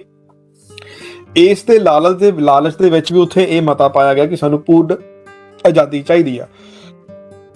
ਉਸ ਤੋਂ ਬਾਅਦ ਤੀਸਰਾ ਕਾਰਨ ਇਹਦਾ ਇਹ ਵੀ ਸੀਗਾ ਵੀ ਭਾਰਤੀ ਜਿਹੜੇ ਪੋਲਿਟਿਕਸ ਸਿਆਸਤਦਾਨ ਸੀ, ਉਹਨਾਂ ਦੇ ਵਿੱਚ ਇੱਕ ਰੋਸ ਸੀਗਾ। ਰੋਸ ਕੀ ਸੀਗਾ? ਕਹਿੰਦੇ ਉਸ ਵੇਲੇ ਜਿਹੜਾ ਸੈਕਟਰੀ ਆਫ ਸਟੇਟ ਇੰਡੀਆ ਦਾ ਸੀਗਾ ਲਾਰਡ ਬਿਕਿੰਗਨ ਹੈਡ, ਉਹਨੇ ਸਾਈਮਨ ਕਮਿਸ਼ਨ ਦੀ ਜਦੋਂ ਨਿਯੁਕਤੀ ਕੀਤੀ ਹੈਗੀ ਆ, ਉਸ ਵੇਲੇ ਇੱਕ ਮਿਹਣਾ ਮਾਰਿਆ ਸੀ ਭਾਰਤੀਆਂ ਨੂੰ ਬਈ ਮੈਨੂੰ ਭਾਰਤੀ ਜਿਹੜੇ ਆ ਉਹ ਭਾਰਤ ਦਾ ਸੰਵਿਧਾਨ ਖੁਦ ਨਹੀਂ ਬਣਾ ਸਕਦੇ, ਇਹਨਾਂ ਦੇ ਵਿੱਚ ਇਦਾਂ ਦੀ ਕੈਪੇਬਿਲਿਟੀ ਨਹੀਂ ਹੈ। ਇਹ ਰੋਸ ਵੀ ਭਾਰਤੀ ਪੋਲਿਟਿਕਸ ਜਿਹੜੇ ਸਿਆਸਤਦਾਨ ਸੀ ਉਹਨਾਂ ਦੇ ਵਿੱਚ ਸੀਗਾ, ਤੇ ਇਸ ਕਰਕੇ ਇਹਨਾਂ ਨੇ ਖੜੇ ਪੈਰ ਜਿਹੜਾ ਉੱਥੇ ਰੈਜ਼ੋਲੂਸ਼ਨ ਪਾਸ ਕੀਤੀ ਸੀ। ਅੱਗੇ ਦੱਸਦੇ ਹੈਗੇ ਬਾਬਾ ਸਾਹਿਬ ਬਈ ਜਿਹੜਾ ਗਾਂਧੀ ਹੈਗਾ ਆ, ਉਹਨੇ ਕਿੰਨੀ ਚਲਾਕੀ ਦੇ ਨਾਲ ਜਦੋਂ 1927 ਵਿੱਚ ਕਾਂਗਰਸ ਨੇ ਪ੍ਰਸਤਾਵ ਰੱਖਿਆ ਕਿ ਸਾਨੂੰ ਇੰਡੀਪੈਂਡੈਂਸ ਚਾਹੀਦੀ ਆ, ਗਾਂਧੀ ਨੇ ਕਿੰਨੀ ਚਲਾਕੀ ਦੇ ਨਾਲ ਉਹਨੂੰ ਇੱਕ ਚੱਕਰਵਿਊਹ ਰਚਿਆ, ਕਿੱਦਾਂ ਉਹਨਾਂ ਨੇ ਇੰਡੀਪੈਂਡੈਂਸ ਤੋਂ ਲਿਆ ਕੇ ਭਾਰਤ ਨੂੰ ਡੋਮੀਨੀਅਨ ਸਟੇਟਸ ਤੇ ਖੜਾ ਕੀਤਾ। ਕਹਿੰਦੇ ਜਦੋਂ ਤੁਸੀਂ ਗਾਂਧੀ ਦੀਆਂ ਜਿਹੜੀਆਂ ਹਦਾਇਤਾਂ ਸੁਣੋਗੇ 1929 ਤੋਂ ਬਾਅਦ ਦੀਆਂ, ਕਹਿੰਦੇ ਉਹਦੇ ਵਿੱਚ ਸਾਨੂੰ ਇਹ ਪਤਾ ਲੱਗਣਾ ਹੈਗਾ ਕਿ ਗਾਂਧੀ ਨੇ ਕਦੀ ਵੀ ਜਿਹੜੀ ਆ ਇੰਡੀਪੈਂਡੈਂਸ ਦੀ ਕਦੀ ਮੰਗ ਨਹੀਂ ਕੀਤੀ। ਉਹਨੇ ਹਮੇਸ਼ਾ ਹੀ ਜਿਹੜਾ ਆ ਉਹ ਡੋਮੀਨੀਅਨ ਸਟੇਟਸ ਦੀ ਮੰਗ ਕੀਤੀ ਹੈਗੀ ਆ, ਪਰ ਉਹਦਾ ਜਿਹੜਾ ਤਰੀਕਾ ਹੈਗਾ ਆ ਇਹ ਬਹੁਤ ਨਰਮ ਤਰੀਕਾ ਹੈਗਾ ਆ। ਉਹਨੇ ਕੀ ਕੀਤਾ? ਕਹਿੰਦੇ ਪਹਿਲਾਂ ਤਾਂ ਉਹਨੇ ਆਜ਼ਾਦੀ ਨੂੰ ਘਟਾ ਕੇ ਪਦਾਰਥਕ ਆਜ਼ਾਦੀ ਕੀਤਾ, ਫਿਰ ਉਸ ਪਦਾਰਥਕ ਆਜ਼ਾਦੀ ਦੀ ਮੰਗ ਨੂੰ ਉਹਨੇ ਇਕੁਅਲ ਪਾਰਟਨਰਸ਼ਿਪ ਦੇ ਵਿੱਚ ਲੈ ਆਂਦਾ। ਜਿੱਦਾਂ ਪਹਿਲਾਂ ਦੱਸਿਆ ਵੀ ਜੇ ਸਾਨੂੰ ਬਰਾਬਰੀ ਦੇ ਅਧਿਕਾਰ ਦਊਗੀ ਬ੍ਰਿਟਿਸ਼, ਸਾਨੂੰ ਸਵੈ ਆਪਣੇ ਡਿਵੈਲਪਮੈਂਟ ਜਿਹਨੂੰ ਆਪਾਂ ਕਹਿੰਦੇ ਆ ਉਹਦੇ ਸਾਨੂੰ ਮੌਕੇ ਦਊਗੀ, ਤਾਂ ਅਸੀਂ ਜੀ ਡੋਮੀਨੀਅਨ ਸਟੇਟਸ ਮੰਗਣ ਦੇ ਅਸੀਂ ਅਸੀਂ ਮੰਗਾਂਗੇ, ਭਾਰਤ ਦੇ ਲਈ ਡੋਮੀਨੀਅਨ ਸਟੇਟਸ ਦੇ ਲਈ ਰੈਡੀ ਆ, ਸਾਨੂੰ ਆਜ਼ਾਦੀ ਨਹੀਂ ਚਾਹੀਦੀ। ਸੋ ਇਹਦੀ ਬਾਬਾ ਸਾਹਿਬ ਗੱਲ ਦੱਸਦੇ ਹੈਗੇ ਆ ਕਿ ਕਿਸ ਤਰੀਕੇ ਦੇ ਨਾਲ ਜਿਹੜੀ ਪਦਾਰਥਕ ਆਜ਼ਾਦੀ ਹੈਗੀ ਆ ਉਹਦੇ ਵਿੱਚ ਅਸੀਂ ਉਸ ਤੋਂ ਬਾਅਦ ਉਹਨਾਂ ਨੇ ਇਕੁਅਲ ਪਾਰਟਨਰਸ਼ਿਪ ਦੀ ਗੱਲ ਕੀਤੀ, ਬਰਾਬਰ ਦੀ ਹਿੱਸੇਦਾਰੀ ਦੀ ਗੱਲ ਕੀਤੀ ਆ, ਤੇ ਫਿਰ ਬਰਾਬਰ ਦੀ ਹਿੱਸੇਦਾਰੀ ਨੂੰ ਹੋਰ ਘਟਾ ਕੇ ਉਹਦੀ ਮੂਲ ਪੋਜੀਸ਼ਨ ਤੇ ਲੈ ਆਂਦਾ। ਭਾਵ ਕਿ ਜਿਹੜਾ ਪੂਰਾ ਚੱਕਰ ਗਾਂਧੀ ਨੇ ਘੁਮਾਇਆ 1937 ਵਿੱਚ ਸਾਨੂੰ ਕਲੀਅਰ ਹੁੰਦਾ ਜਦੋਂ ਆਪਣੀ ਲੈਟਰ ਦੇ ਵਿੱਚ ਲਿਖਦਾ ਮਿਸਟਰ ਪੋਲਕ ਨੂੰ ਬਈ ਜੇ ਬਈ ਮੇਰੀ ਜਿਹੜੀ ਪੋਜੀਸ਼ਨ ਹੈਗੀ ਆ ਵੀ 1931 ਦੇ ਵਿੱਚ ਕਹਿੰਦੇ ਵੀ ਜੇ ਗੋਰੇ ਸਾਨੂੰ ਡੋਮੀਨੀਅਨ ਸਟੇਟਸ ਆਫਰ ਕਰਦੇ ਹੈਗੇ ਆ ਤੇ ਮੈਂ ਕਹਿੰਦੇ ਵੀ ਮਤਲਬ ਕਿ ਵਾਪਸ ਜਾ ਕੇ ਬਿਨਾਂ ਕਿਸੇ ਝਿਜਕ ਦੇ ਕਹਿੰਦੇ ਵੀ ਡੋਮੀਨੀਅਨ ਸਟੇਟਸ ਜਿਹੜਾ ਆ ਉਹ ਅਸੈਪਟ ਕਰੂੰਗਾ। ਇਹ ਗਾਂਧੀ ਨੇ ਆਪਣੀ ਲੈਟਰ ਦੇ ਵਿੱਚ ਲਿਖਿਆ ਸੀਗਾ ਤੇ ਇੱਥੋਂ ਸਾਨੂੰ ਇਹ ਕਹਿੰਦੇ ਕਲੀਅਰ ਹੁੰਦਾ ਹੈਗਾ ਆ। ਦੂਜੀ ਗੱਲ ਕਹਿੰਦੇ ਹੁਣ ਮੁਸਲਮਾਨ ਸਿਆਸੀ ਪਾਰਟੀਆਂ ਜਾਂ ਆਰਗੇਨਾਈਜੇਸ਼ਨਾਂ ਵਾਲਾ ਦੇਖਦੇ ਆ, ਉਹਨਾਂ ਨੇ ਨਹਿਰੂ ਰਿਪੋਰਟ ਜਿਹੜੀ ਉਸ ਵੇਲੇ ਉਹਦਾ ਵਿਰੋਧ ਕੀਤਾ ਸੀਗਾ, ਨਹਿਰੂ ਰਿਪੋਰਟ ਦਾ। ਹੁਣ ਬਾਬਾ ਸਾਹਿਬ ਦੱਸਦੇ ਹੈਗੇ ਕਿ ਉਹਨਾਂ ਨੇ ਕੇਸ ਆਧਾਰਿਤ ਦੇ ਉੱਤੇ ਜਿਹੜਾ ਆ ਉਹ ਕੀ ਉਹਨਾਂ ਨੇ ਇੱਕ ਤਾਂ ਡੋਮੀਨੀਅਨ ਸਟੇਟਸ ਸੀਗਾ, ਹੋਰ ਕਿਹੜੇ ਕਾਰਨ ਸੀ ਜਿਨ੍ਹਾਂ ਨੇ ਨਹਿਰੂ ਦੀ ਰਿਪੋਰਟ ਜਿਹੜੀ ਸੀ ਉਹਦਾ ਮਤਲਬ ਕਿ ਵਿਰੋਧ ਕੀਤਾ। ਕਹਿੰਦੇ ਬਾਬਾ ਸਾਹਿਬ ਕਹਿੰਦੇ ਇੱਕ ਤਾਂ ਕਾਰਨ ਇਹ ਸੀ ਉਹਦੇ ਵਿੱਚ ਸੈਪਰੇਟ ਇਲੈਕਟੋਰੇਟ ਜਿਹੜੀ ਸੀ ਮੁਸਲਮਾਨਾਂ ਨੂੰ ਦਿੱਤੀ ਗਈ, ਤੇ ਮੁਸਲਮਾਨ ਆਰਗੇਨਾਈਜੇਸ਼ਨਾਂ ਜਿੱਦਾਂ ਕਿ ਮੁਸਲਿਮ ਲੀਗ ਸੀ ਉਹਨਾਂ ਨੇ ਇਹਦਾ ਵਿਰੋਧ ਕੀਤਾ ਇਸ ਚੀਜ਼ ਨੂੰ ਲੈ ਕੇ। ਤੇ ਪਰ ਇਹ ਕਾਰਨ ਨਹੀਂ ਸੀ ਕਿਉਂਕਿ ਖਿਲਾਫਤ ਕਾਨਫਰੰਸ ਵੀ ਸੀ, ਇੱਕ ਹੋਰ ਸੀਗੀ ਜਮਾਤ ਉਲੇਮਾ, ਇਹਨਾਂ ਨੇ ਵੀ ਕਹਿੰਦੇ ਵੀ ਵਿਰੋਧ ਕੀਤਾ ਹੈਗਾ ਆ ਮਤਲਬ ਕਿ ਉਹ ਨਹਿਰੂ ਰਿਪੋਰਟ ਦਾ। ਤੇ ਅੱਗੇ ਦੱਸਦੇ ਆ ਕਿ ਬਾਬਾ ਸਾਹਿਬ ਕਹਿੰਦੇ ਵੀ ਜਿਹੜੀਆਂ ਦੋ ਇਹ ਮੁਸਲਿਮ ਆਰਗੇਨਾਈਜੇਸ਼ਨ ਹੈਗੀਆਂ ਆ ਇਹਨਾਂ ਨੇ ਜਿੱਦਾਂ ਕਾਂਗਰਸ ਨੇ ਆਪਣੀ ਅਗਨੀ ਪ੍ਰੀਖਿਆ ਦਿੱਤੀ ਆ ਜਦੋਂ ਕਿ ਹੁਕਮਬੰਦੂਲੀ ਦਾ ਗੱਲ ਆਉਂਦਾ ਆ, ਨਾਨ ਕੋਆਪਰੇਸ਼ਨ ਮੂਵਮੈਂਟ ਜਾਂ ਸਿਵਲ ਡਿਸਓਬੀਡੀਐਂਸ ਜਿਹਨੂੰ ਆਪਾਂ ਕਹਿੰਦੇ ਆ, ਕਹਿੰਦੇ ਇਹਨਾਂ ਨੇ ਬਰੋਬਰ ਬਹਿ ਕੇ ਆਪਣੀ ਅਗਨੀ ਪ੍ਰੀਖਿਆ ਦਿੱਤੀ ਹੈਗੀ ਆ। ਤੇ ਕਹਿੰਦੇ ਕਿ ਇਹ ਜਿਹੜੀਆਂ ਦੋਨੇ ਸੰਸਥਾਵਾਂ ਹੈਗੀਆਂ ਆ, ਜਿਹੜੀ ਖਿਲਾਫਤ ਕਾਨਫਰੰਸ ਤੇ ਆਪਣੀ ਜਮਾਤ ਉਲੇਮਾ, ਤੇ ਕਹਿੰਦੇ ਵੀ ਇਹਨਾਂ ਨੇ ਵੀ ਇਹਦੇ ਵਿਰੋਧ ਦੇ ਵਿੱਚ ਆ ਕੇ ਆਪਣੀਆਂ ਗੱਲਾਂ ਕਹੀਆਂ ਹੈਗੀਆਂ। ਕਹਿੰਦੇ ਮੌਲਾਨਾ ਮੁਹੰਮਦ ਅਲੀ ਜਿਹੜਾ ਹੈਗਾ ਆ ਉਹ ਇੱਕ ਰੀਜ਼ਨ ਕਾਰਨ ਦਿੰਦਾ ਹੈਗਾ ਆ ਆਪਣੀ ਰਿਜੈਕਸ਼ਨ ਦਾ, ਉਹਨੂੰ ਰਿਜੈਕਟ ਕਰਨ ਦਾ, ਉਹਦਾ ਵਿਰੋਧ ਕਰਨ ਦਾ, ਉਹਨੂੰ धिक्कारण ਦਾ। ਉਹ ਕੀ ਕਹਿ ਰਿਹਾ ਹੈਗਾ ਆ ਆਪਣੀ ਆਲ ਇੰਡੀਆ ਖਿਲਾਫਤ ਕਾਨਫਰੰਸ ਕਲਕੱਤਾ ਵਿਖੇ ਹੋਈ ਜਿਹੜੀ 1928 ਨੂੰ, ਉਹਦੇ ਵਿੱਚ ਕਹਿ ਰਿਹਾ ਹੈਗਾ ਆ ਵੀ ਸਾਨੂੰ ਇਹ ਰੈਜ਼ੋਲੂਸ਼ਨ ਜਿਹੜੀ ਆ ਉਹ ਸਾਨੂੰ ਜਿਹੜੀ ਆਪਣੀ ਰਿਪੋਰਟ ਹੈਗੀ ਆ ਸਾਨੂੰ ਨਹੀਂ ਚਾਹੀਦੀ ਡੋਮੀਨੀਅਨ ਸਟੇਟਸ ਵਾਲੀ ਨਹਿਰੂ ਦੀ ਰਿਪੋਰਟ, ਸਾਨੂੰ ਭਾਰਤ ਦੇ ਵਿੱਚ ਪੂਰਨ ਆਜ਼ਾਦੀ ਚਾਹੀਦੀ ਆ। ਤੇ ਅੱਗੇ ਉਹ ਆਪਣੀ ਸਪੀਚ ਦੇ ਵਿੱਚ ਕਹਿੰਦਾ ਹੈਗਾ ਆ ਕਿ ਇਦਾਂ ਦੇ ਰਾਸ਼ਟਰਵਾਦ ਦੇ ਉੱਤੇ ਕੌਣ ਮਾਣ ਕਰੂੰਗਾ ਕਿ ਕੀ ਕੋਈ ਮੈਨੂੰ ਦੱਸੂਗਾ ਕਿ ਕਿਸੇ ਦੁਨੀਆ ਦੇ ਵਿੱਚ ਕੋਈ ਵੀ ਇਦਾਂ ਦੀ ਕੰਟਰੀ ਹੈਗੀ ਆ ਜਿੱਥੇ ਇਦਾਂ ਦੀ ਸੰਪਰਦਾਇਕਤਾਵਾਂ ਹੋਣ ਜਿੱਦਾਂ ਦੀਆਂ ਭਾਰਤ ਦੇ ਵਿੱਚ ਹੈਗੀਆਂ ਆ। ਕਹਿੰਦਾ 25% ਜਿਹੜੀ ਆ ਸਾਡੀ ਉਹ 25% ਸਾਡੀ ਆਬਾਦੀ ਹੈਗੀ ਆ, ਪਰ ਅਸੈਂਬਲੀ ਦੇ ਵਿੱਚ ਸਾਡੀਆਂ 33% ਵੀ ਸੀਟਾਂ ਨਹੀਂ ਹੈਗੀਆਂ। ਤੇ ਜਿਹੜੀ ਨਹਿਰੂ ਦੀ ਰਿਪੋਰਟ ਦਾ ਪ੍ਰੈਂਬਲ ਹੈਗਾ ਆ ਕਹਿੰਦੇ ਉਹ ਗੁਲਾਮੀ ਦਰਸਾਉਂਦਾ ਆ, ਤੇ ਸਾਨੂੰ ਜਿਹੜਾ ਆ ਉਹ ਸਾਨੂੰ ਜਿਹੜੀ ਉਹ ਗੁਲਾਮੀ ਜਿਹੜੀ ਆ ਡੋਮੀਨੀਅਨ ਸਟੇਟਸ ਦੀ ਜਿਹੜੀ ਗੁਲਾਮੀ ਆ ਉਹ ਸਾਨੂੰ ਨਹੀਂ ਚਾਹੀਦੀ। ਇਸੇ ਤਰੀਕੇ ਨਾਲ ਜਿਹੜਾ ਮੌਲਾਨਾ ਹਸਰਤ ਮੋਹਾਣੀ ਹੁੰਦਾ ਆ, ਜਿਹੜਾ ਪ੍ਰਧਾਨ ਹੁੰਦਾ ਆ ਜਮਾਤ ਉਲ ਅਲਮੇਲਾ ਕਾਨਫਰੰਸ ਦਾ, ਜਿਹੜੀ ਅਹਿਮਦਾਬਾਦ 1931 ਦੇ ਵਿੱਚ ਹੁੰਦੀ ਆ, ਉਹ ਵੀ ਕਹਿੰਦੇ ਸੇਮ ਤਰੀਕੇ ਦੇ ਨਾਲ ਨਹਿਰੂ ਰਿਪੋਰਟ ਦਾ ਵਿਰੋਧ ਕਰਦਾ ਆ। ਉਹ ਦੱਸਦਾ ਹੈਗਾ ਆ ਆਪਣਾ ਬਿਆਨ ਦਿੰਦਾ ਹੈਗਾ ਆ, ਕਹਿੰਦੇ ਵੀ ਜਿਹੜਾ ਮੇਰੇ ਰਾਜਨੀਤਿਕ ਮਤ ਹੈਗੀ ਆ ਜਿੱਥੇ ਤੱਕ ਕਿ ਭਾਰਤ ਨੂੰ ਲੈ ਕੇ ਮੈਂ ਸਾਰੇ ਲੋਕਾਂ ਨੂੰ ਦੱਸ ਦੇਣਾ ਚਾਹੁੰਦਾ ਹੈਗਾ ਆ ਕਿ ਮੈਨੂੰ ਆਜ਼ਾਦੀ ਤੋਂ ਘੱਟ ਕੁਝ ਨਹੀਂ ਚਾਹੀਦਾ। ਉਹ ਆਜ਼ਾਦੀ ਜਿਹੜੀ ਆਜ਼ਾਦੀ ਅਮਰੀਕਾ ਦੇ ਕੋਲ ਆ ਜਾਂ ਸੋਵੀਅਤ ਰਸ਼ੀਆ ਦੇ ਕੋਲ ਆ, ਜਿਹਦੇ ਵਿੱਚ ਡੈਮੋਕ੍ਰੈਟਿਕ ਜਾਂ ਫੈਡਰਲ ਜਾਂ ਸੈਂਟਰੀਫਿਊਗਲ ਚੀਜ਼ਾਂ ਹੋਣੀਆਂ ਚਾਹੀਦੀਆਂ ਆ, ਜਾਂ ਗਵਰਨਮੈਂਟਾਂ ਹੋਣੀਆਂ ਚਾਹੀਦੀਆਂ, ਜਾਂ ਟਾਈਪ ਆਫ ਐਡਮਿਨਿਸਟ੍ਰੇਟਰ ਐਡਮਿਨਿਸਟ੍ਰੇਸ਼ਨ ਹੋਣੀ ਚਾਹੀਦੀ ਆ। ਤੇ ਉਹਦੇ ਵਿੱਚ ਜਿਹੜੀਆਂ ਮੁਸਲਿਮ ਘੱਟ ਗਿਣਤੀਆਂ ਹੈਗੀਆਂ ਆ ਉਹਨਾਂ ਦੇ ਲਈ ਰਾਖਵਾਂਕਰਨ ਹੋਣਾ ਚਾਹੀਦਾ ਹੈ ਜਾਂ ਉਹਨਾਂ ਲਈ ਸੁਰੱਖਿਆਵਾਂ ਹੋਣੀਆਂ ਚਾਹੀਦੀਆਂ। ਤੇ ਇਸੇ ਤਰੀਕੇ ਨਾਲ ਕਹਿੰਦੇ ਵੀ ਆਲ ਇੰਡੀਆ ਖਿਲਾਫਤ ਕਾਨਫਰੰਸ ਜਿਹੜੀ ਸੀ ਅਤੇ ਜਮਾਤ ਉਲ ਅਲਮੇਲਾ ਸੀਗੇ, ਉਹ ਭਾਵੇਂ ਕਿ ਬਹੁਤ ਜ਼ਿਆਦਾ ਕੱਟੜ ਸੀਗੇ ਆਪਣੇ ਗੋਰਿਆਂ ਦੇ ਖਿਲਾਫ, ਤੇ ਆਲ ਇੰਡੀਆ ਮੁਸਲਿਮ ਕਾਨਫਰੰਸ ਜਿਹੜੀ ਸੀ ਭਾਵੇਂ ਕਿ ਕਹਿੰਦੇ ਉਹ ਇੰਨੀ ਜ਼ਿਆਦਾ ਕੱਟੜ ਨਹੀਂ ਸੀ। ਫਿਰ ਵੀ ਕਹਿੰਦੇ ਇੱਕ ਯੂਪੀ ਬ੍ਰਾਂਚ ਨੇ ਇੱਕ ਕਾਵਨਪੁਰ 4 ਨਵੰਬਰ 1928 ਨੂੰ ਇੱਕ ਰੈਜ਼ੋਲੂਸ਼ਨ ਪਾਸ ਕੀਤੀ, ਜਿਹਦੇ ਵਿੱਚ ਉਹਨਾਂ ਨੇ ਵੀ ਇਹ ਗੱਲ ਕਹੀ ਜਿਹੜੇ ਭਾਰਤ ਦੇ ਜਿਹੜੇ ਮੁਸਲਮਾਨ ਹੈਗੇ ਆ ਉਹ ਪੂਰਨ ਸਵਰਾਜ ਚਾਹੁੰਦੇ ਆ। ਬਾਬਾ ਸਾਹਿਬ ਕਹਿੰਦੇ ਕਿ ਜਦੋਂ ਹੁਣ ਮੁਸਲਮਾਨਾਂ ਦਾ ਆਪਾਂ ਰਵੱਈਆ ਦੇਖਦੇ ਆ ਆਜ਼ਾਦੀ ਨੂੰ ਲੈ ਕੇ, ਬਾਬਾ ਸਾਹਿਬ ਕਹਿੰਦੇ ਵੀ ਇਹਨਾਂ ਦੇ ਇਹਨਾਂ ਦੀਆਂ ਜਿਹੜੀਆਂ ਧਾਰਮਿਕ ਜ਼ਿੰਮੇਵਾਰੀਆਂ ਹੈਗੀਆਂ ਜੋ ਕੁਰਾਨ ਜਾਂ ਇਸਲਾਮ ਇਹਨਾਂ ਨੂੰ ਲਾਉਂਦਾ ਹੈਗਾ ਉਹਦੇ ਬਰੋਬਰ ਜਿਹੜੀਆਂ ਉਹਦੇ ਵਿਰੋਧ ਦੇ ਵਿੱਚ ਹੈਗੀਆਂ ਆ। ਕਹਿੰਦੇ ਮੁਸਲਮਾਨ ਜਿਹੜੇ ਆ ਨਾ ਉਹ ਭਾਵੇਂ ਕਿ ਗਰੀਬ ਹੋਵੇ ਪਰ ਉਹ ਪਹਿਲਾਂ ਮੁਸਲਮਾਨ ਆ, ਇਸਲਾਮ ਦੀਆਂ ਹਦਾਇਤਾਂ ਨੂੰ, ਇਸਲਾਮ ਦੀਆਂ ਸਿੱਖਿਆਵਾਂ ਨੂੰ ਮੰਨਦਾ ਉਵੇਂ ਜਿਵੇਂ ਜਿੱਦਾਂ ਹੋਰ ਲੋਕ ਦੁਨੀਆ ਦੇ ਮੰਨਦੇ ਆ, ਤੇ ਇਹ ਲੋਕ ਕਦੀ ਵੀ ਗੁਲਾਮ ਨਹੀਂ ਰਹਿ ਸਕਦੇ। ਫਿਰ ਇਹਦਾ ਜਿਹੜਾ ਤੀਸਰਾ ਪਾਰਟ ਹੈਗਾ ਆ, ਇਹਦੇ ਵਿੱਚ ਬਾਬਾ ਸਾਹਿਬ ਕਹਿੰਦੇ ਹੈਗੇ ਆ ਕਿ ਹੁਣ ਆਪਾਂ ਜੇ ਮੰਨ ਵੀ ਲੈਨੇ ਆ, ਹੁਣ ਸਾਨੂੰ ਇਹ ਵੀ ਪਹਿਲੇ ਪਾਰਟ ਵਿੱਚ ਪਤਾ ਲੱਗਾ ਕਿ ਜੇ ਆਜ਼ਾਦੀ ਮਿਲ ਵੀ ਜਾਂਦੀ ਆ ਤੇ ਆਜ਼ਾਦੀ ਰਹਿਣੀ ਕਿੱਦਾਂ ਆ, ਬਾਅਦ ਦੇ ਵਿੱਚ ਕੀ ਵਿਵਾਦ ਛਿੜੂਗਾ। ਫਿਰ ਸਾਨੂੰ ਡੋਮੀਨੀਅਨ ਸਟੇਟਸ ਦਾ ਪਤਾ ਲੱਗਾ ਕਿ ਪਾਕਿਸਤਾਨੀ ਜਿਹੜੇ ਮੁਸਲਮਾਨ ਸੀਗੇ ਉਹ ਆਜ਼ਾਦੀ ਦੀ ਮੰਗ ਕਰ ਰਹੇ ਆ, ਜਿਹੜੇ ਗਰਸ ਹਿੰਦੂ ਹੈਗੇ ਆ ਉਹ ਡੋਮੀਨੀਅਨ ਸਟੇਟਸ ਦੀ ਮੰਗ ਕਰ ਰਹੇ ਹੈਗੇ ਆ। ਹੁਣ ਬਾਬਾ ਸਾਹਿਬ ਕਹਿੰਦੇ ਹੈਗੇ ਆ ਕਿ ਹੁਣ ਆਪਾਂ ਜੇ ਮੰਨ ਵੀ ਲਈਏ ਕਿ ਇਹਨਾਂ ਇਕੱਠਿਆਂ ਨੂੰ ਨਾ ਕਿਸੇ ਤਰੀਕੇ ਨਾਲ ਕੰਟਰੀ 'ਚ ਆਪਾਂ ਰੱਖ ਕੇ ਦੇਖਦੇ ਆ, ਫਿਰ ਆਪਾਂ ਦੇਖਦੇ ਆ ਵੀ ਕੀ ਹੋਣਾ, ਕਿੱਦਾਂ ਦੀਆਂ ਕੰਡੀਸ਼ਨਸ ਹੋਣੀਆਂ, ਕੀ ਸਰਕਾਰ ਚੱਲ ਸਕਦੀ ਆ, ਕੀ ਸਰਕਾਰ ਨਹੀਂ ਚੱਲ ਸਕਦੀ। ਹੁਣ ਬਾਬਾ ਸਾਹਿਬ ਉਹਨਾਂ ਨੂੰ ਕੀ ਕਰਦੇ ਆ, ਬਾਬਾ ਸਾਹਿਬ ਕਹਿੰਦੇ ਵੀ ਮੰਨ ਲੈਂਦੇ ਆ ਇਹਨਾਂ ਦੇ ਵਿੱਚ ਬਹੁਤ ਵੱਖਰਾਪਨ ਹੈਗਾ ਆ, ਆਪਾਂ ਮੰਨਦੇ ਆ ਵੀ ਇਹਨਾਂ ਦਾ ਜਿਹੜੀ ਮੁਕੱਦਰ ਹੈਗਾ ਸਾਡੀ ਕੰਟਰੀ ਦਾ, ਸਾਡੇ ਦੇਸ਼ ਦਾ ਨਾ, ਉਹ ਇਸ ਤਰੀਕੇ ਨਾਲ ਹੈਗਾ ਕਿ ਜਿਹੜੇ ਵੀ ਆਪਾਂ ਇਹਨਾਂ ਨੂੰ ਜਬਰਨ ਹਿੰਦੂਆਂ ਤੇ ਮੁਸਲਮਾਨਾਂ ਨੂੰ ਇੱਕ ਕੰਟਰੀ ਦੇ ਵਿੱਚ, ਇੱਕ ਦੇਸ਼ ਦੇ ਵਿੱਚ ਇਕੱਠੇ ਕਰ ਦਈਏ ਨਾ, ਵੀ ਇਹ ਸਾਰੇ ਜਿਹੜੇ ਲੋਕ ਹੈਗੇ ਆ ਇਕੱਠੇ ਹੋ ਕੇ ਇੱਕ ਸਿਆਸੀ ਜਿਹੜਾ ਹੈਗਾ ਆ, ਸਿਆਸੀ ਤੌਰ ਤੇ ਇਕੱਠੇ ਹੋ ਜਾਣ ਤੇ ਕਾਂਸਟੀਟਿਊਸ਼ਨ ਦੇ ਅੰਡਰ, ਤੇ ਮੁਸਲਮਾਨਾਂ ਨੂੰ ਵੀ ਕਿਸੇ ਤਰੀਕੇ ਨਾਲ ਆਪਾਂ ਮਨਾ ਲਈਏ ਤੇ ਕਹੀਏ ਵੀ ਨਹੀਂ ਤੁਸੀਂ ਮਤਲਬ ਕਿ ਭਾਰਤ ਦੇ ਵਿੱਚ ਰਹੋ, ਤੁਸੀਂ ਅੱਡ ਨਹੀਂ ਹੋਣਾ ਹੈਗਾ। ਕਹਿੰਦੇ ਫਿਰ ਕੀ ਹੋਣਾ ਹੈਗਾ, ਕੀ ਕਾਂਸਟੀਟਿਊਸ਼ਨ ਕੰਮ ਕਰੂਗਾ ਕਿ ਕਾਂਸਟੀਟਿਊਸ਼ਨ ਬ੍ਰੇਕ ਹੋ ਜਾਊਗਾ, ਟੁੱਟ ਜਾਊਗਾ, ਕੀ ਹੋਊਗਾ ਉੱਥੇ। ਕਹਿੰਦੇ ਵੀ ਇੱਕ ਪਾਰਲੀਮੈਂਟ ਦੀ ਸਰਕਾਰ ਨੂੰ ਚਲਾਉਣ ਦੇ ਲਈ ਕੁਝ ਚੀਜ਼ਾਂ ਜਿਹੜੀਆਂ ਹੈਗੀਆਂ, ਕੁਝ ਸ਼ਰਤਾਂ ਜਿਹੜੀਆਂ ਕੰਡੀਸ਼ਨਸ ਜਿਹਨੂੰ ਆਪਾਂ ਕਹਿੰਦੇ ਆ ਬਹੁਤ ਜ਼ਰੂਰੀ ਹੈਗੀਆਂ ਆ। ਉਹ ਕੰਡੀਸ਼ਨਸ ਕਿਹੜੀਆਂ ਹੈਗੀਆਂ ਆ, ਉਹ ਬਾਬਾ ਸਾਹਿਬ ਅੱਗੇ ਦੱਸਦੇ ਹੈਗੇ ਆ। ਕਹਿੰਦੇ ਇਹ ਜਿਹੜੀਆਂ ਸ਼ਰਤਾਂ ਹੈਗੀਆਂ ਆ ਇੱਕ ਪਾਰਲੀਮੈਂਟ ਸਰਕਾਰ ਨੂੰ ਚਲਾਉਣ ਦੇ ਲਈ, ਇਹ ਸ਼ਰਤਾਂ ਬਹੁਤ ਜ਼ਰੂਰੀ ਹੈਗੀਆਂ।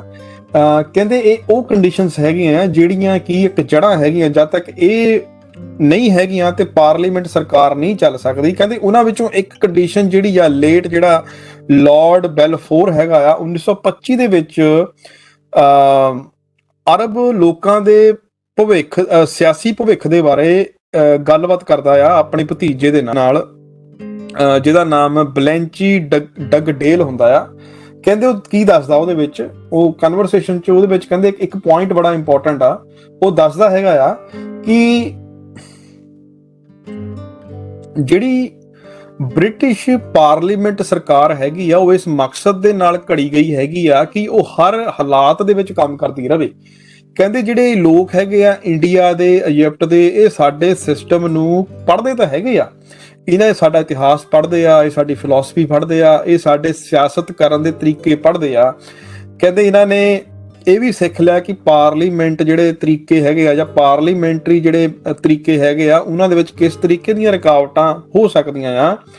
ਤੇ ਕਹਿੰਦੇ ਉਹਨਾਂ ਨੂੰ ਇੱਕ ਗੱਲ ਦੀ ਕਿਸੇ ਨੇ ਹਜੇ ਇਹ ਗੱਲ ਨਹੀਂ ਦੱਸੀ ਵੀ ਇਹ ਜਿਹੜੀਆਂ ਪਾਰਲੀਮੈਂਟਰੀ ਜਿਹੜੀਆਂ ਚੀਜ਼ਾਂ ਹੈਗੀਆਂ ਇਹਨਾਂ ਦੇ ਵਿੱਚ ਉਹਨਾਂ ਨੂੰ ਕਹਿੰਦੇ ਇੱਕ ਗੱਲ ਨਹੀਂ ਕਿਸੇ ਨੇ ਦੱਸੀ, ਉਹ ਇਹ ਹੈ ਕਿ ਜਿੰਨੀਆਂ ਵੀ ਬ੍ਰਿਟਿਸ਼ ਦੇ ਵਿੱਚ ਪਾਰਟੀਆਂ ਹੈਗੀਆਂ ਆ, ਜਿੰਨੀਆਂ ਵੀ ਪਾਰਟੀਆਂ, ਸਿਆਸੀ ਪਾਰਟੀਆਂ ਹੈਗੀਆਂ ਆ, ਉਹ ਇਸ ਤਰੀਕੇ ਨਾਲ ਕੰਮ ਕਰਦੀਆਂ, ਉਹਨਾਂ ਦੇ ਅੰਦਰ ਇਸ ਤਰੀਕੇ ਦਾ ਉਤਸ਼ਾਹ ਆ, ਉਹ ਇਸ ਤਰੀਕੇ ਨਾਲ ਵਿਉਂਤਬੰਦ ਹੋ ਕੇ ਕੰਮ ਕਰਦੀਆਂ ਵੀ ਜਿਹੜੀ ਬ੍ਰਿਟਿਸ਼ ਸਰਕਾਰ ਦੀ ਜਿਹੜੀ ਮਸ਼ੀਨਰੀ ਹੈਗੀ ਆ, ਪੋਲਿਟਿਕਸ ਮਸ਼ੀਨਰੀ ਹੈਗੀ ਆ, ਇਹ ਕਦੀ ਰੁਕਣੀ ਨਹੀਂ ਚਾਹੀਦੀ। It must go on. Baba Sahib ਕਹਿੰਦੇ ਵੀ ਜਿਹੜੀ ਰਾਜੇ ਦੀ ਸਰਕਾਰ ਜਾਂ ਰਾਣੀ ਦੀ ਸਰਕਾਰ ਆ, ਜਿਸ ਤਰੀਕੇ ਨਾਲ ਡਿਊਕ ਆਫ ਵੈਲਿੰਗਟਨ ਕਹਿੰਦਾ ਆ, ਕਹਿੰਦੇ ਇਹ ਚੱਲਦਾ ਹੀ ਰਹਿਣਾ ਚਾਹੀਦਾ ਆ, ਹਨਾ। ਕਹਿੰਦੇ ਜਦੋਂ ਕਿਸੇ ਨੇ ਪੁੱਛਿਆ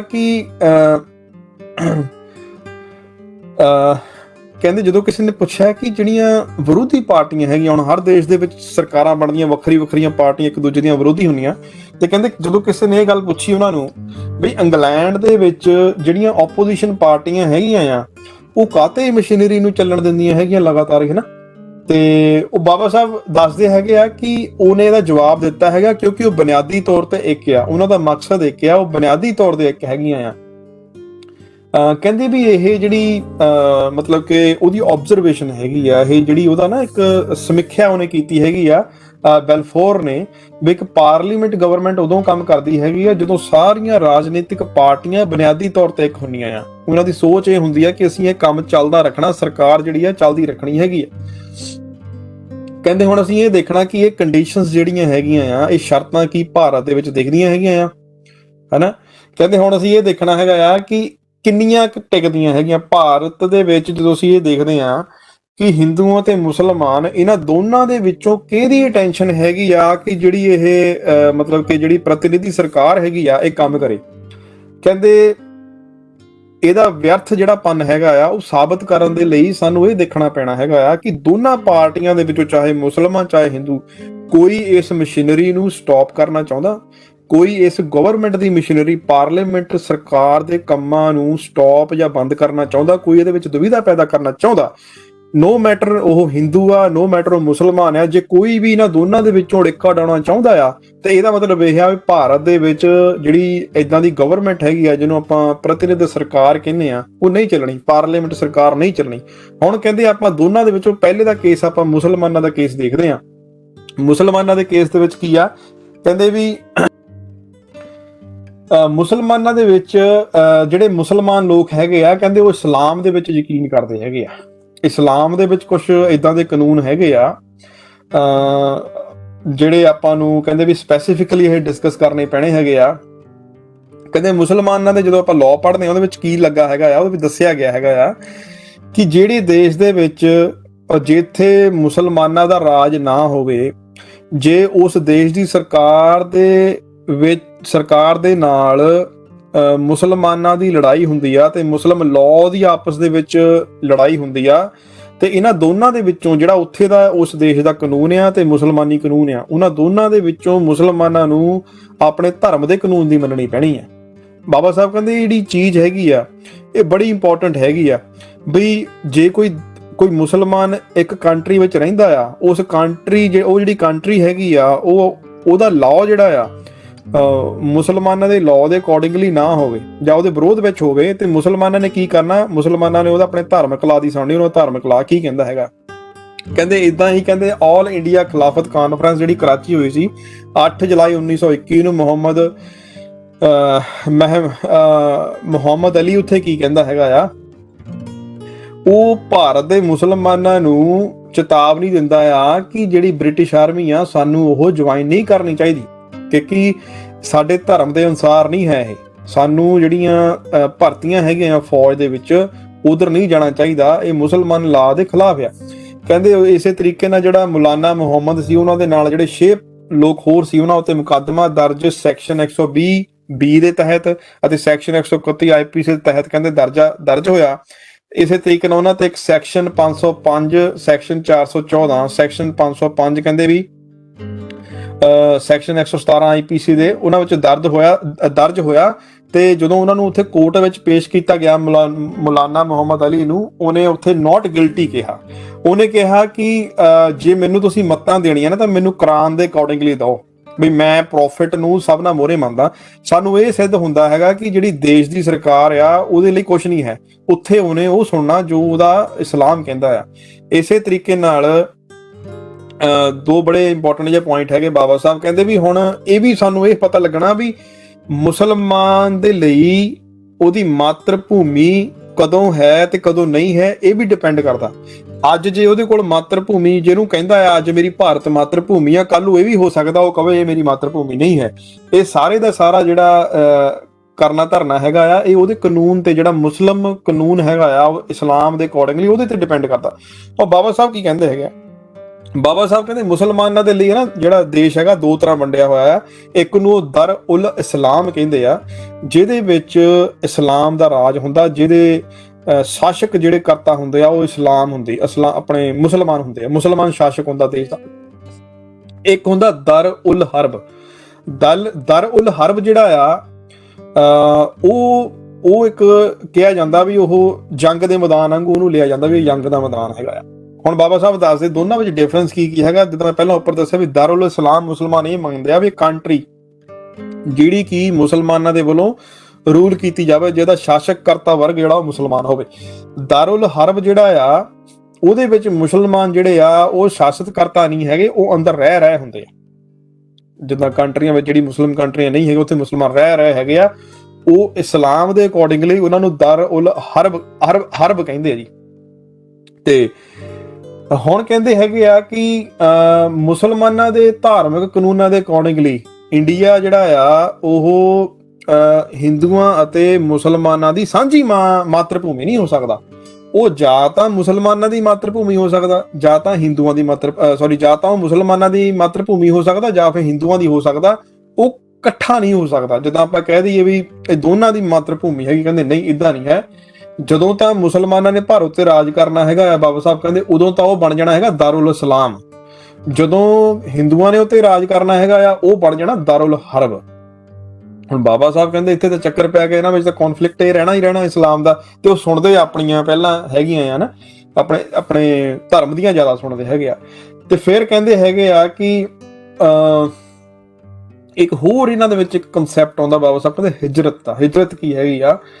ਤੇ ਬਾਬਾ ਸਾਹਿਬ ਕਹਿੰਦੇ ਹੈਗੇ ਆ ਕਿ ਜਦੋਂ ਭਾਰਤ ਦੇ ਵਿੱਚ ਆ ਕੇ ਗੋਰਿਆਂ ਨੇ ਰਾਜ ਕਰਨਾ ਸ਼ੁਰੂ ਕੀਤਾ ਆ, ਮੁਸਲਮਾਨ ਜਿਹੜੇ ਆ ਉਹ ਬੜੇ ਮਤਲਬ ਕਿ ਉਹਨਾਂ ਨੂੰ ਇਹ ਚੀਜ਼ਾਂ ਬਹੁਤ ਪ੍ਰਭਾਵਿਤ ਕੀਤੀਆਂ ਵੀ ਹੁਣ ਬਾਹਰੋਂ ਜਿਹੜੇ ਧਾੜਵੀ ਹੈਗੇ ਆ, ਕਿਸੇ ਵੇਲੇ ਉਹ ਸ਼ਾਸਕ ਹੁੰਦੇ ਸੀ ਭਾਰਤ ਦੇ, ਤੇ ਹੁਣ ਬਾਹਰੋਂ ਜਿਹੜੇ ਗੋਰੇ ਹੈਗੇ ਆ ਉਹ ਭਾਰਤ ਉੱਤੇ ਆ ਕੇ ਰਾਜ ਕਰਨ ਲੱਗੇ ਹੈਗੇ ਆ। ਕਹਿੰਦੇ ਵੀ ਭਾਵੇਂ ਕਿ ਹਿੰਦੂਆਂ ਨੂੰ ਬ੍ਰਿਟਿਸ਼ ਰਾਜ ਦਾ ਕੋਈ ਪਛਤਾਵਾ ਨਾ ਹੋਵੇ, ਪਰ ਮੁਸਲਮਾਨਾਂ ਨੂੰ ਹਮੇਸ਼ਾ ਤੋਂ ਕੰਸਰਨ ਰਿਹਾ ਹੈਗਾ ਆ, ਮੁਸਲਮਾਨਾਂ ਨੂੰ ਹਮੇਸ਼ਾ ਤੋਂ ਹੀ ਪ੍ਰੋਬਲਮ ਰਹੀ ਹੈਗੀ। ਹੁਣ ਕੀ ਕਹਿ ਰਹੇ ਹੈਗੇ ਬਾਬਾ ਸਾਹਿਬ? ਬਾਬਾ ਸਾਹਿਬ ਕਹਿੰਦੇ ਹੈਗੇ ਕਿ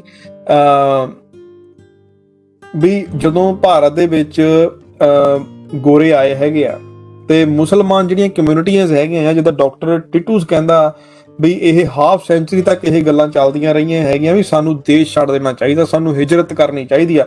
ਭਾਵ ਕਿ ਅਸੀਂ ਉੱਥੇ ਨਹੀਂ ਰਹਿਣਾ ਹੈਗਾ ਜਿਹੜਾ ਦੇਸ਼ ਨੌਨ ਮੁਸਲਮ, ਜਿਹੜੇ ਦੇਸ਼ ਦਾ ਸ਼ਾਸਕ ਹੋਵੇ, ਉਹਨੂੰ ਹਿਜਰਤ ਕਹਿੰਦੇ। ਹਿਜਰਤ ਕਿਹਨੂੰ ਕਹਿੰਦੇ ਆ? ਤੁਸੀਂ ਦੂਸਰੀ ਕੰਟਰੀ ਨੂੰ ਕੂਚ ਕਰ ਜਾਣਾ। ਭਾਵ ਕਿ ਕਹਿੰਦੇ ਉੱਥੋਂ ਇਹ ਰੌਲਾ ਪੈਣਾ ਸ਼ੁਰੂ ਹੋ ਗਿਆ ਸੀ ਕਿ ਸਾਨੂੰ ਮੁਸਲਿਮ ਰੂਲ, ਜਿੱਦਾਂ ਅਫਗਾਨਿਸਤਾਨ ਸੀ ਉਸ ਵੇਲੇ ਜਾਂ ਹੋਰ ਮੁਸਲਿਮ ਕੰਟਰੀਆਂ ਸੀਗੀਆਂ, ਸਾਨੂੰ ਉਧਰ ਨੂੰ ਕੂਚ ਕਰ ਜਾਣਾ ਚਾਹੀਦਾ। ਭਾਰਤ ਦੇ ਵਿੱਚ ਇਦਾਂ ਦੀਆਂ ਗੱਲਾਂ ਬਾਤਾਂ ਕਹਿੰਦੇ 50 ਸਾਲ ਤੱਕ ਚੱਲਦੀਆਂ ਰਹੀਆਂ ਹੈਗੀਆਂ ਜਦੋਂ ਗੋਰੇ ਆਏ ਹੈਗੇ ਆ। ਕਹਿੰਦੇ ਇਸੇ ਤਰੀਕੇ ਨਾਲ ਅਲੀਗੜ੍ਹ ਮੂਵਮੈਂਟ ਦੇ ਵਿੱਚ ਕੀ ਆ, ਜਿਹਦੀ ਸਥਾਪਨਾ ਸਰ ਸੈਯਦ ਅਹਿਮਦ ਨੇ ਕੀਤੀ ਸੀ, ਉਹਦੇ ਵਿੱਚ ਦੱਸਦਾ, ਉਹ ਥੋੜਾ ਮੁਸਲਮਾਨਾਂ ਨੂੰ ਧਰਵਾਸ ਦਿੰਦਾ ਕਿ ਜਿਹੜੇ ਮੁਸਲਮਾਨਾਂ ਨੂੰ ਨਾ ਭਾਰਤ ਨਹੀਂ ਛੱਡਣਾ ਚਾਹੀਦਾ, ਬਈ ਬ੍ਰਿਟਿਸ਼ ਜਿਹੜੇ ਗੋਰੇ ਹੈਗੇ ਆ ਉਹਨਾਂ ਦੇ ਅੰਦਰ ਉਹ ਜਿਹੜਾ ਭਾਰਤ ਬ੍ਰਿਟਿਸ਼ ਰੂਲ ਦੇ ਅੰਦਰ ਦਰ ਉਲ ਹਰਬ ਨਹੀਂ ਹੈਗਾ, ਕਿਉਂਕਿ ਗੋਰਿਆਂ ਨੇ ਸਾਨੂੰ ਉਹ ਸਾਰੇ ਦੇ ਸਾਰੇ ਅਧਿਕਾਰ ਦਿੱਤੇ ਹੈਗੇ ਆ, ਸਾਨੂੰ ਆਪਣੇ ਧਾਰਮਿਕ ਸਾਰੇ ਅਧਿਕਾਰ ਹੈਗੇ ਆ ਜਿਹੜੇ ਸਾਨੂੰ ਦਾਰੁਲ ਇਸਲਾਮ ਦੇ ਵਿੱਚ ਹੋਣੇ ਚਾਹੀਦੇ ਆ। ਸੋ ਕਹਿੰਦੇ ਵੀ ਭਾਵੇਂ ਕਿ ਹੁਣ ਜਿਹੜੀ ਹਿਜਰਤ ਕਰਨ ਦੀ ਜਿਹੜੀ ਲੋਕਾਂ ਦੇ ਅੰਦਰ ਜਿਹੜੀ ਉਹਨਾਂ ਦੇ ਅੰਦਰ ਕਰੋਸ ਸੀਗਾ ਵੀ, ਜਾਂ ਉਹਨਾਂ ਦੇ ਅੰਦਰ ਜਜ਼ਬਾ ਸੀ ਵੀ ਅਸੀਂ ਹਿਜਰਤ ਕਰੀਏ, ਤੇ ਉਹ ਹੁਣ ਭਾਵੇਂ ਘਟ ਗਿਆ ਹੈਗਾ ਆ, ਪਰ ਜਿਹੜੀ ਸਿੱਖਿਆਵਾਂ ਹੈਗੀਆਂ ਇਸਲਾਮ ਦੀਆਂ, ਦਰ ਉਲ ਹਰਬ ਦੀਆਂ, ਉਹ ਹੱਲੇ ਵੀ ਉਸੇ ਤਰੀਕੇ ਨਾਲ ਮੁਸਲਮਾਨਾਂ ਦੇ ਵਿੱਚ ਜਿਉਂਦੀਆਂ ਹੈਗੀਆਂ ਆ। ਅੱਗੇ ਬਾਬਾ ਸਾਹਿਬ ਦੱਸਦੇ ਹੈਗੇ ਆ ਕਿ ਜਦੋਂ ਇਹਦੀ ਇੱਕ ਹੋਰ ਬਾਬਾ ਸਾਹਿਬ ਐਗਜ਼ਾਮਪਲ ਦਿੰਦੇ ਹੈ, ਕਹਿੰਦੇ ਜਦੋਂ ਖਿਲਾਫਤ ਮੂਵਮੈਂਟ ਚੱਲੀ ਸੀਗੀ ਤੇ ਜਿਹੜੇ ਮੁਸਲਮਾਨ ਦੇਸ਼ ਭਗਤ ਸੀਗੇ 1920-21 ਦੇ ਵਿੱਚ ਜਦੋਂ ਖਿਲਾਫਤ ਮੂਵਮੈਂਟ ਚੱਲ ਰਹੀ ਸੀਗੀ, ਤੇ ਉਦੋਂ ਆਪਾਂ ਦੇਖਦੇ ਹੈਗੇ ਆ ਕਿ ਬਹੁਤ ਸਾਰੇ ਮੁਸਲਮਾਨ ਜਿਹੜੇ ਸੀਗੇ ਕਿ ਉਹ ਮੁਸਲਮਾਨ ਇਸਲਾਮਿਕ ਲਾਅ ਦੇ ਅਕੋਰਡਿੰਗਲੀ, ਕਾਨੂੰਨ ਦੇ ਅਕੋਰਡਿੰਗਲੀ ਭਾਰਤ ਨੂੰ ਛੱਡ ਕੇ ਅਫਗਾਨਿਸਤਾਨ ਚਲੇ ਗਏ ਸੀ ਉਹ, ਹਨਾ। ਤੇ ਅੱਗੇ ਸਭ ਨਾਲ ਵੱਡੀ ਚੀਜ਼ ਬਾਬਾ ਸਾਹਿਬ ਕਹਿੰਦੇ ਇਹਨਾਂ ਦੇ ਵਿੱਚ ਇਸਲਾਮ ਦੀ ਕਿਤਾਬ ਦੇ ਵਿੱਚ ਇੱਕ ਜਿਹਾਦ ਨਾਂ ਦੀ ਬੜੀ ਚੀਜ਼ ਆਉਂਦੀ ਹੈਗੀ। ਜਿਹਾਦ ਕੀ ਹੈਗਾ ਆ? ਹੁਣ ਜਿਹਾਦ ਦਾ ਨਾਮ ਕਹਿੰਦੇ ਇੱਕ ਜਿਹਾਦ ਦਾ ਮਤਲਬ ਹੈਗਾ ਅੰਦੋਲਨ, ਬਾਬਾ ਸਾਹਿਬ ਕਹਿੰਦੇ, ਹਨਾ। ਤੇ ਕਹਿੰਦੇ ਵੀ ਜਿਹੜਾ ਕੋਈ ਮੁਸਲਮਾਨ ਸ਼ਾਸਕ ਹੁੰਦਾ ਨਾ, ਉਹਦੇ ਲਈ ਜਿਹਾਦ ਕਰਨਾ ਬੜਾ ਜ਼ਰੂਰੀ ਹੁੰਦਾ। ਜਿਹਾਦ ਦਾ ਮਤਲਬ ਇਹ ਹੁੰਦਾ ਵੀ ਉਹਨੇ ਆਪਣਾ ਜਿਹੜਾ ਰਾਜ ਹੈਗਾ, ਇਸਲਾਮਿਕ ਜਿਹੜਾ ਰਾਜ ਹੈਗਾ ਆ, ਉਹਨੂੰ ਪੂਰੀ ਦੁਨੀਆ ਤੱਕ ਫੈਲਾਉਣਾ। ਉਦ ਤੱਕ ਜਿਹਾਦ ਕਰਨਾ ਜਦ ਤੱਕ ਪੂਰੀ ਦੁਨੀਆ ਦੇ ਵਿੱਚ ਜਿਹੜਾ ਆ ਉਹ ਇਸਲਾਮਿਕ ਜਿਹੜਾ ਲਾ ਹੈਗਾ ਆ, ਜਾਂ ਇਸਲਾਮਿਕ ਜਿਹੜਾ ਦੇਸ਼ ਹੈਗਾ ਪੂਰੀ ਦੁਨੀਆ ਨਾ ਬਣ ਜਾਣ, ਹਨਾ, ਸਾਰੇ ਦੇਸ਼ ਨਾ ਬਣ ਜਾਣ। ਤੇ ਕਹਿੰਦੇ ਵੀ ਇਹ ਜਿਹੜੀ ਮੁਸਲਿਮ ਰੂਲਰ ਹੈਗਾ ਆ ਨਾ, ਉਹਦੀ ਡਿਊਟੀ ਬਣਦੀ ਆ, ਜਿਹੜਾ ਮੁਸਲਿਮ ਸ਼ਾਸਕ ਹੈਗਾ ਆ ਨਾ, ਇਹ ਜਿਹਾਦ ਕਰਨਾ ਉਹਦੀ ਡਿਊਟੀ ਬਣਦੀ ਆ ਵੀ ਉਹਨੇ ਜਿਹੜਾ ਦਰ ਉਲ ਹਰਬ ਹੈਗਾ ਆ, ਜਿਹਦੇ ਵਿੱਚ ਕੋਈ ਗੈਰ ਮੁਸਲਿਮ ਜਿਹੜਾ ਸ਼ਾਸਕ ਹੈਗਾ ਆ, ਉਹਨੂੰ ਕਨਵਰਟ ਕਰਨਾ ਹੈਗਾ ਆ ਦਰੁਲ ਇਸਲਾਮ ਦੇ ਵਿੱਚ। ਭਾਵ ਕਿ ਉਹਦਾ ਸ਼ਾਸਕ ਜਿਹੜਾ ਆ ਉਹਦਾ ਤਖਤਾ ਪਲਟ ਕਰਕੇ ਮੁਸਲਮਾਨ ਜਿਹੜਾ ਸ਼ਾਸਕ ਬਣਾਉਣਾ ਹੈਗਾ ਆ। ਬਾਬਾ ਸਾਹਿਬ ਕਹਿੰਦੇ ਇਹ ਚੀਜ਼ਾਂ ਉਹਨਾਂ ਦੇ ਵਿੱਚ ਹੈਗੀਆਂ ਆ। ਇੱਕ ਤਾਂ ਹਿਜਰਤ ਵਾਲੀ ਚੀਜ਼ ਆ ਗਈ, ਇੱਕ ਦਰ ਉਲ ਹਰਬ ਵਾਲੀ ਚੀਜ਼ ਆ ਗਈ, ਦਰ ਉਲ ਇਸਲਾਮ ਵਾਲੀ ਚੀਜ਼ ਆ ਗਈ, ਹਨਾ। ਇੱਕ ਆਪਣੀ ਜਿਹਾਦ ਵਾਲੀ ਗੱਲ ਆ ਗਈ। ਇਹ ਬੜੀਆਂ ਚੀਜ਼ਾਂ ਮੈਟਰ ਕਰਦੀਆਂ ਕਿਉਂਕਿ ਬੰਦਾ ਆਪਣੇ ਧਰਮ ਨੂੰ ਸੁਣਦਾ।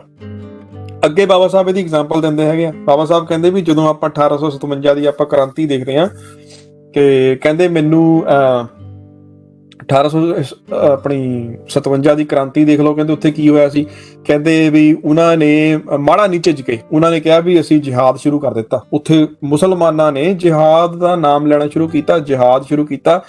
ਤੇ ਜਿਹੜੇ ਕਹਿੰਦੇ ਥੋੜਾ ਜਿਹਾ ਇਸ ਚੀਜ਼ ਨੂੰ ਜਾਣਨਾ ਚਾਹੁੰਦੇ ਆ, ਜਿਹੜਾ ਇਸ ਚੀਜ਼ ਨੂੰ ਖੋਜ ਕਰਨ ਦੇ ਵਿੱਚ ਖੋਜ ਕਰਨਾ ਚਾਹੁੰਦੇ ਇਸ ਚੀਜ਼ ਦੇ ਵਿੱਚ, ਇਤਿਹਾਸ ਨੂੰ ਦੇਖਣਗੇ 1857 ਦੇ ਨੂੰ, ਉਹ ਪਾਉਣਗੇ ਬਈ ਮੁਸਲਮਾਨਾਂ ਨੇ ਬ੍ਰਿਟਿਸ਼ ਲੋਕਾਂ ਦੇ ਖਿਲਾਫ ਜਿਹਾਦ ਛੇੜਿਆ ਸੀ। ਉਸ ਵੇਲੇ ਉੱਥੇ ਨਾਅਰੇ ਲੱਗੇ ਸੀ, ਉਹਨਾਂ ਨੇ ਕਿਹਾ ਸੀ ਅਸੀਂ ਜਿਹਾਦ ਛੇੜਿਆ ਨਾ। ਤੇ ਕਹਿੰਦੇ ਵੀ ਜਿਹੜਾ ਇਹ ਸਿੱਟਾ ਸੀਗਾ ਕਿ ਜਿਹੜਾ ਸੈਯਦ ਅਹਿਮਦ ਸੀਗਾ ਨਾ, ਉਹਦੀਆਂ ਸਿੱਖਿਆਵਾਂ ਦਾ ਸਿੱਟਾ ਸੀਗਾ ਕਿ ਜਿਹੜੀਆਂ ਉਹਨੇ ਕੁਝ ਦਹਾਕੇ ਦਿੱਤੀਆਂ, ਤੇ ਤਾਂ ਕਿ ਜਿਹੜੇ ਉੱਥੇ ਦੇ ਮੁਸਲਮਾਨ, ਭਾਰਤ ਦੇ ਮੁਸਲਮਾਨ ਸੀਗੇ, ਉਹ ਇਹ ਸੋਚਣ ਲੱਗੇ ਕਿ ਜਿਹੜਾ ਬ੍ਰਿਟਿਸ਼ ਰਾਜ ਹੈਗਾ ਆ, ਜਿਹੜੀ ਗੋਰੀ ਹਕੂਮਤ ਦਾ ਰਾਜ ਹੈਗਾ ਆ, ਇਹ ਸਾਡੇ ਲਈ ਦਰੁਲ ਹਰਬ ਆ। ਠੀਕ ਆ ਜੀ। ਤੇ ਇਹ ਜਿਹੜੀ ਕ੍ਰਾਂਤੀ ਸੀ ਕਹਿੰਦੇ 1857 ਦੀ, ਇਹ ਮੁਸਲਮਾਨਾਂ ਵੱਲੋਂ ਚਲਾਈ ਗਈ, ਤੇ ਇਹ ਦਰੁਲ ਇਸਲਾਮ ਬਣਾਉਣ ਦੇ ਲਈ ਸੀਗਾ ਇੰਡੀਆ ਨੂੰ, ਬਈ ਇੱਥੇ ਜਿਹੜਾ ਸ਼ਾਸਕ ਕਰਤਾ ਉਹ ਦਰੁਲ ਇਸਲਾਮ ਹੋਣਾ ਚਾਹੀਦਾ ਆ। ਕਹਿੰਦੇ ਮੋਸਟ ਰੀਸੈਂਟ, ਕਹਿੰਦੇ ਜਿਹੜੀ ਹੁਣ ਆਪਾਂ ਹੁਣੇ ਰੀਸੈਂਟਲੀ ਆਪਾਂ ਦੇਖਦੇ ਹਾਂ ਵੀ 1919 ਦੇ ਵਿੱਚ ਅਫਗਾਨਿਸਤਾਨ ਨੂੰ ਇਹਨਾਂ ਨੇ ਨਿਯੋਤਾ ਦਿੱਤਾ ਵੀ ਆ ਕੇ ਭਾਰਤ ਦੇ ਉੱਤੇ ਹਮਲਾ ਕਰੋ। ਇਹ ਹਮਲਾ ਜਿਹੜਾ ਆ, ਇਹ ਖਿਲਾਫਤੀਆਂ ਦੇ ਵੱਲੋਂ ਜਿਹੜਾ ਆ, ਇਹ ਆਪਣਾ ਜਿਹੜਾ ਇਹ ਹਮਲੇ ਦਾ ਸੱਦਾ ਜਿਹੜਾ ਆ, ਇਹ ਜਿਹੜੇ ਖਿਲਾਫਤੀ ਸੀਗੇ ਉਹਨਾਂ ਦੇ ਵੱਲੋਂ ਇਹ ਬਣਾਇਆ ਗਿਆ ਸੀਗਾ।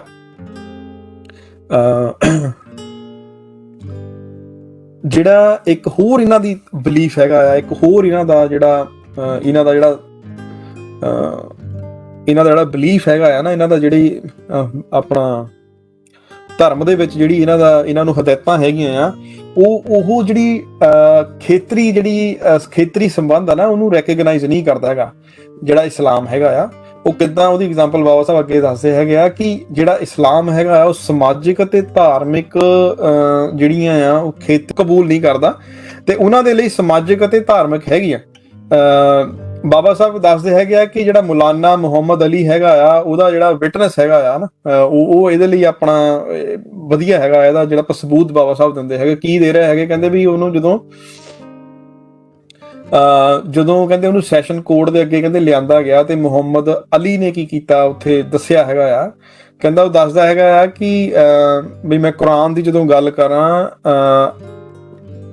ਅਮਰੀ ਬਿਲ ਮਰੂਫ ਤੇ ਨਾਹੀ ਅਨਿਲ ਮੁਨਕਰ, ਕਹਿੰਦੇ ਇਹ ਜਿਹੜੀਆਂ ਉਹਦੇ ਕੁਰਾਨ ਦੇ ਵਿੱਚ ਸਿੱਖਿਆਵਾਂ ਹੈਗੀਆਂ ਆ, ਉਹਦੇ ਅਕੋਰਡਿੰਗਲੀ ਕਹਿੰਦਾ ਵੀ ਮੇਰੇ ਜਿਹੜੇ, ਜਿੱਦਾਂ ਮਤਲਬ ਇੱਕ ਮੁਸਲਮਾਨ ਉਦ ਤੱਕ ਸੈਟਿਸਫਾਈ ਨਹੀਂ ਹੋ ਸਕਦਾ ਜਦ ਤੱਕ ਉਹਦਾ ਦੂਸਰਾ ਭਰਾ, ਜਿਹੜਾ ਮੁਸਲਮਾਨ ਭਰਾ ਆ, ਮੁਜਾਹਿਦਾਂ ਦੇ ਖਿਲਾਫ ਲੜਾਈ ਲੜ ਰਿਹਾ ਹੈਗਾ ਆ, ਉਹ ਉਦ ਤੱਕ ਵੀ ਮੁਕਤੀ ਨਹੀਂ ਪਾ ਸਕਦਾ, ਵੀ ਕਹਿ ਨਹੀਂ ਸਕਦਾ ਕਿ ਮੈਂ ਹੁਣ ਸੈਟਿਸਫਾਈ ਆ, ਜਦ ਤੱਕ ਉਹ ਆਪਣੇ ਮੁਸਲਮਾਨ ਭਰਾ ਦੇ ਨਾਲ ਲੱਗ ਕੇ ਉਹਦੇ ਨਾਲ ਜਿਹੜੀ ਉਹ ਜਿਹਾਦ ਦਾ ਹਿੱਸਾ ਨਾ ਬਣੇ। ਸੋ ਇਹ 'ਚ ਬਾਬਾ ਸਾਹਿਬ ਦੱਸਦੇ ਹੈਗੇ ਆ ਕਿ ਮਤਲਬ ਕਿ ਕਿਸੇ ਨਾ ਕਿਸੇ ਤਰੀਕੇ ਦੇ ਨਾਲ ਇਹਨਾਂ ਨੂੰ ਬਾਹਰਲੇ ਜਿਹੜੇ ਮੁਲਕ ਹੈਗੇ ਆ, ਇਹ ਮਤਲਬ ਖੇਤਰੀ ਲੈਵਲ ਤੇ ਸੰਬੰਧਿਤ ਨਹੀਂ ਰਹਿਣਾ ਇਹਨਾਂ ਨੇ, ਇਹ ਸੀਮਤ ਨਹੀਂ ਰਹਿਣਾ ਇਹਨਾਂ ਨੇ ਬਾਹਰੋਂ ਹੈਲਪ ਲੈ ਲੈਣੀ ਹੈਗੀ ਆ। ਬਾਹਰੋਂ ਇਹਨਾਂ ਨੂੰ ਹੈਲਪ ਕਰਨ ਵਾਲੇ ਇਹਨਾਂ ਦੇ ਮੁਸਲਮਾਨ ਭਰਾ, ਜਾਂ ਇਹਨਾਂ ਨੂੰ ਦੇਖਣਾ ਹੈਗਾ, ਦੂਸਰੀ ਕੰਟਰੀਆਂ ਨੇ ਇਹਨਾਂ ਨੂੰ ਦੇਖਣਾ ਕਿ ਸਾਡੇ ਜਿਹੜੇ ਭਾਰਤ ਦੇ ਵਿੱਚ ਮੁਸਲਮਾਨ ਭਰਾ ਹੈਗੇ ਆ, ਬਾਹਰਲੇ ਲੋਕਾਂ ਨੇ ਦੇਖਣਾ ਹੈਗਾ, ਮੁਸਲਮਾਨ ਕੰਟਰੀਆਂ ਦੇ ਨੇ ਵੀ ਇਹਨਾਂ ਨੂੰ ਹੈਲਪ ਦੀ ਲੋੜ ਹੈਗੀ ਆ। ਜਿਹੜੀਆਂ ਸਿੱਖਿਆਵਾਂ ਕੁਰਾਨ ਚੋਂ ਆ ਰਹੀਆਂ, ਇਹ ਬੜੀਆਂ ਖਤਰਨਾਕ ਸਿੱਧ ਹੋ ਸਕਦੀਆਂ। ਇਹੀ ਕਹਿੰਦੇ ਜਿਹੜਾ ਮੂਲ ਬਣਿਆ ਪੈਨ ਇਸਲਾਮਿਜ਼ਮ ਦਾ।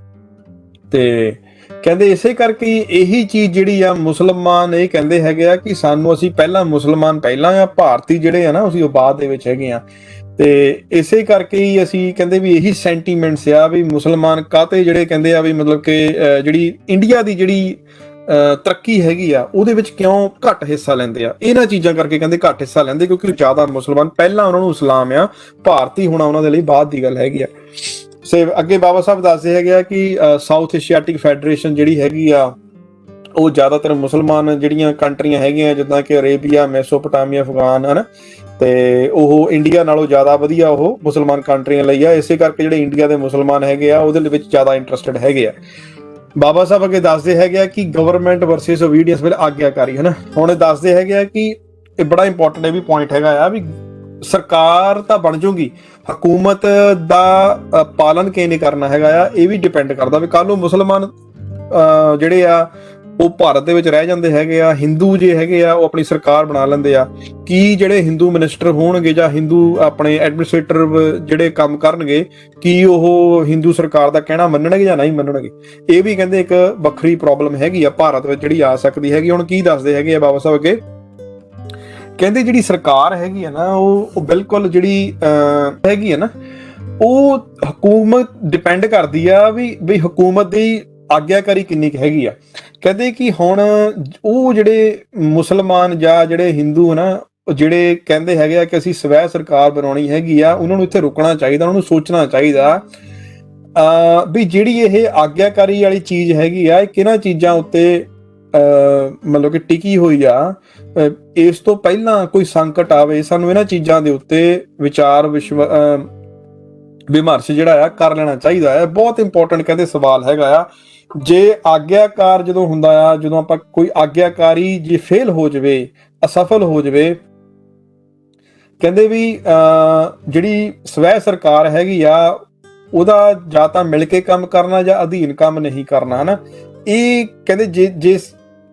ਕਹਿੰਦੇ ਜੇ ਕੋਈ ਬੰਦਾ ਆਗਿਆਕਾਰੀ ਤੋਂ ਮੁਨਕਰ ਹੋ ਜਾਵੇ, ਠੀਕ ਹੈ, ਗੈਰ ਆਗਿਆਕਾਰੀ ਹੋ ਜਾਵੇ, ਤਾਂ ਕਹਿੰਦੇ ਵੀ ਜਿਹੜੀ ਸਵੈ ਸਰਕਾਰ ਹੈਗੀ ਆ ਨਾ, ਉਹਦਾ ਮਤਲਬ ਕੀ ਬਣਦਾ ਹੈਗਾ ਆ, ਮਿਲ ਕੇ ਕੰਮ ਕਰਨਾ ਜਾਂ ਕਿਸੇ ਦੇ ਅਧੀਨ ਕੰਮ ਕਰਨਾ। ਕਹਿੰਦੇ ਇਹ ਮਿਸਾਲ ਦੇ ਤੌਰ ਤੇ ਤਾਂ ਠੀਕ ਹੈਗਾ ਆ, ਪ੍ਰੈਕਟੀਕਲੀ ਜਦੋਂ ਆਪਾਂ ਦੇਖਦੇ ਹਾਂ ਦੁਨੀਆ ਦੇ ਵਿੱਚ ਕੀ ਹੁੰਦਾ ਆ, ਜਦੋਂ ਇੱਕ ਰਿਪਰੈਜ਼ੈਂਟੇਟਿਵ ਗਵਰਨਮੈਂਟ ਬਣਦੀ ਹੈਗੀ ਆ, ਰਿਪਰੈਜ਼ੈਂਟੇਟਿਵ ਗਵਰਨਮੈਂਟ ਕੀ ਬਣਦੀ ਆ, ਕਹਿੰਦੇ ਵੀ ਹਮੇਸ਼ਾ ਹੀ ਜਿਹੜੇ ਉਸ ਦੇਸ਼ ਦੇ ਐਲੀਮੈਂਟ ਹੁੰਦੇ ਆ, ਜਿਹੜੇ ਉਸ ਦੇਸ਼ ਦੇ ਲੋਕ ਹੁੰਦੇ ਆ, ਉਹ ਬਰਾਬਰ ਨੰਬਰਾਂ ਦੇ ਵਿੱਚ ਨਹੀਂ ਹੁੰਦੇ, ਗਿਣਤੀ ਅਨੁਪਾਤ ਉਹਨਾਂ ਦੀ ਸੇਮ ਨਹੀਂ ਹੁੰਦੀ।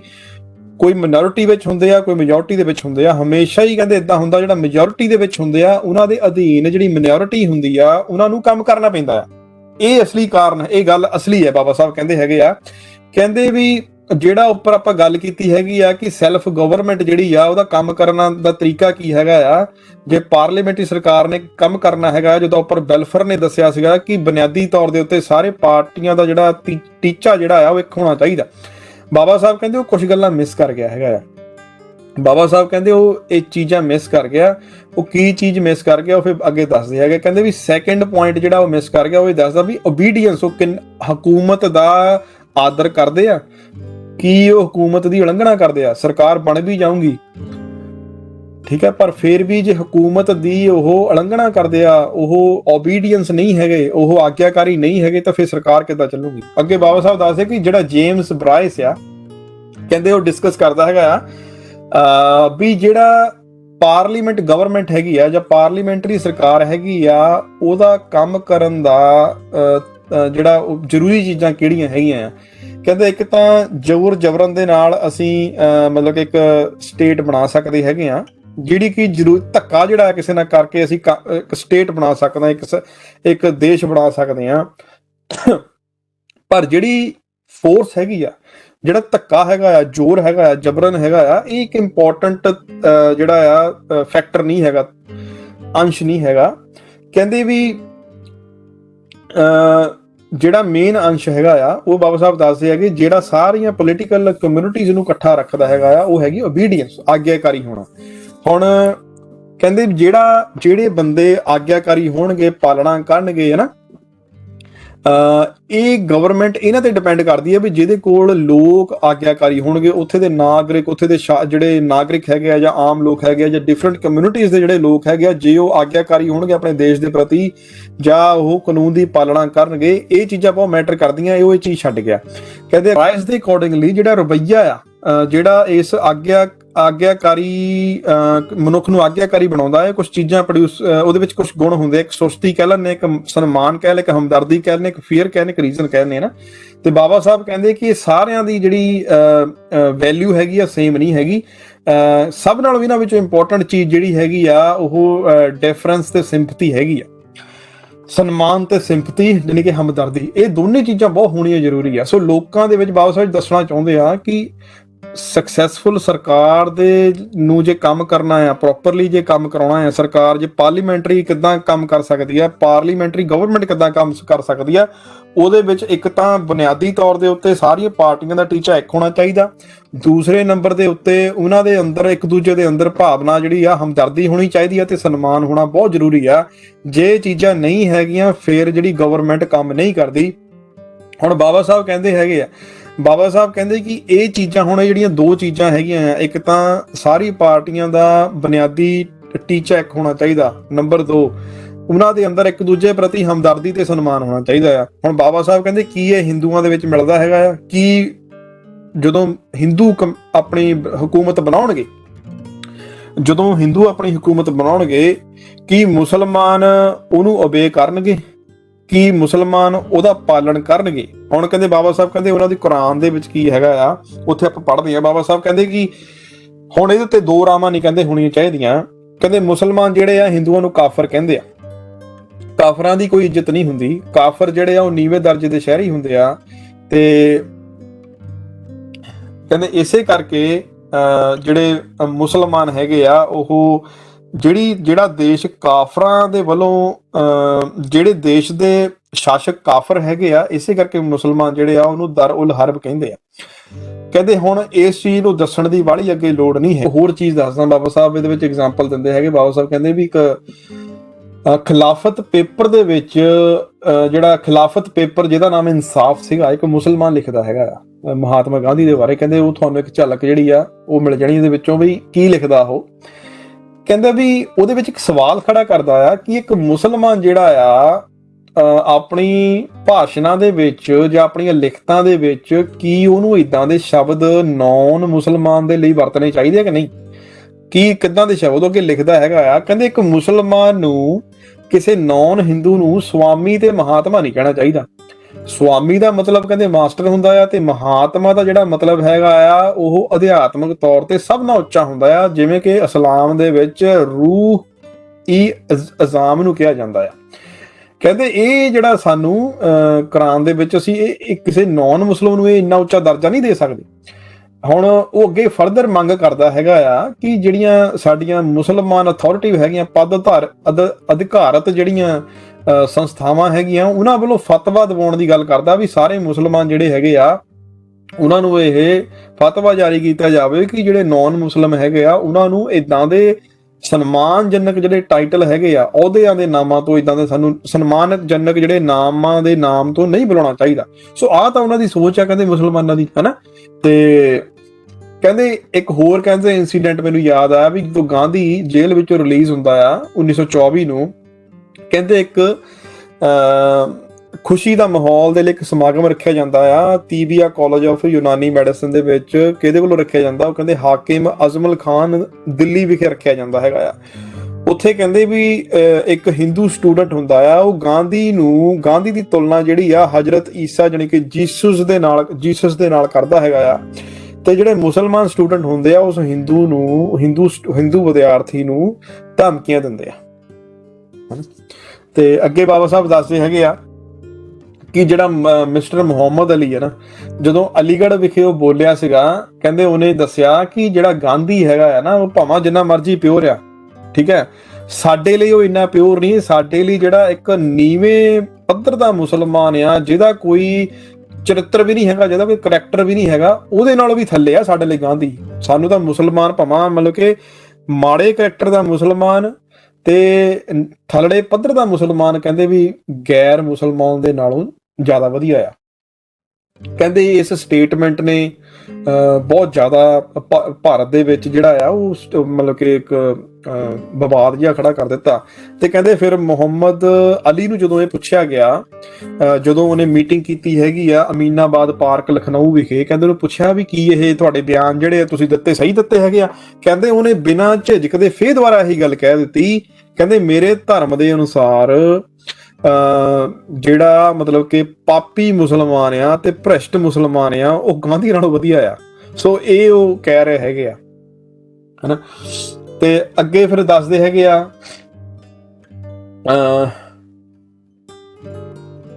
ਅੱਗੇ ਇੱਕ ਹਿੰਦੂ ਮੁਸਲਮਾਨ ਰਿਸ਼ਤਿਆਂ ਦਾ ਇੱਕ ਘੋਸ਼ਣਾ ਪੱਤਰ ਜਾਰੀ ਹੁੰਦਾ ਆ ਕੌਣ ਜਾਰੀ ਕਰਦਾ ਆ? ਖਵਾਜਾ ਹਸਨ ਨਿਜ਼ਾਮੀ ਉੱਥੇ ਇਹ ਘੋਸ਼ਣਾ ਪੱਤਰ ਜਾਰੀ ਕਰਦਾ 1928 ਦੇ ਵਿੱਚ। ਉਹ ਦੱਸਦਾ ਹੈਗਾ ਕਿ ਜਿਹੜੇ ਮੁਸਲਮਾਨ ਹੈਗੇ ਆ ਉਹ ਹਿੰਦੂਆਂ ਨਾਲੋਂ ਸੈਪਰੇਟ ਆ, ਹਿੰਦੂਆਂ ਨਾਲੋਂ ਵੱਖਰੇ ਆ, ਤੇ ਹਿੰਦੂਆਂ ਦੇ ਨਾਲ ਉਹ ਇਕੱਠੇ ਕਦੀ ਵੀ ਹੋ ਨਹੀਂ ਸਕਦੇ।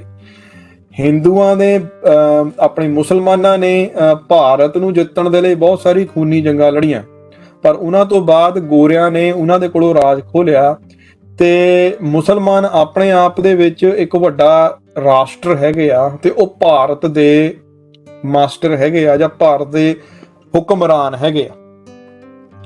ਉਹਨਾਂ ਨੇ ਆਪਣਾ ਵਿਅਕਤੀਵਾਦ ਜਿਹੜਾ ਹੈਗਾ ਆ ਕਦੀ ਨਹੀਂ ਛੱਡਿਆ, ਤੇ ਉਹਨਾਂ ਨੇ ਭਾਰਤ ਦੇ ਉੱਤੇ ਸੈਂਕੜੇ ਸਾਲਾਂ ਤੋਂ ਰਾਜ ਕੀਤਾ ਹੈਗਾ ਆ, ਤੇ ਉਹਨਾਂ ਦਾ ਅਧਿਕਾਰ ਵੀ ਇਸ ਦੇਸ਼ ਦੇ ਉੱਤੇ ਬਣਦਾ ਹੈਗਾ ਆ। ਹਿੰਦੂ ਜਿਹੜੇ ਆ ਉਹ ਘੱਟ ਗਿਣਤੀ ਦੇ ਲੋਕ ਹੈਗੇ ਆ ਦੁਨੀਆ ਦੇ ਵਿੱਚ, ਉਹਨਾਂ ਦੇ ਵਿੱਚ ਆਪਸੀ ਜਿਹੜੇ ਖੂਨੀ ਵਿਵਾਦ ਬਹੁਤ ਆ। ਉਹ ਗਾਂਧੀ ਵਿੱਚ ਯਕੀਨ ਕਰਦੇ ਆ ਤੇ ਗਾਂ ਦੀ ਪੂਜਾ ਕਰਦੇ ਆ, ਤੇ ਉਹ ਆਪਣੇ ਹੀ ਲੋਕਾਂ ਦੇ ਵੱਲੋਂ ਪਾਣੀ ਲੈਣ ਤੋਂ ਡਰਦੇ ਆ, ਤੇ ਹਿੰਦੂ ਜਿਹੜੇ ਆ ਸਵੈ ਸਰਕਾਰ ਦੇ ਵਿੱਚ ਭਰੋਸਾ ਨਹੀਂ ਰੱਖਦੇ। ਇਹਨਾਂ ਦੀ ਕੀ ਮਜਾਲ ਹੈਗੀ ਆ ਕਿ ਉਹ ਮੁਸਲਮਾਨਾਂ ਦੇ ਉੱਤੇ ਰਾਜ ਕਰਨ, ਇਸ ਦੇਸ਼ ਦੇ ਉੱਤੇ ਮੁਸਲਮਾਨ ਹੀ ਰੂਲ ਕਰਨਗੇ, ਤੇ ਉਹ ਕਰਦੇ ਆਏ ਆ। ਸੋ ਇਹ ਉਹਦੇ ਬਿਆਨ ਸੀਗੇ।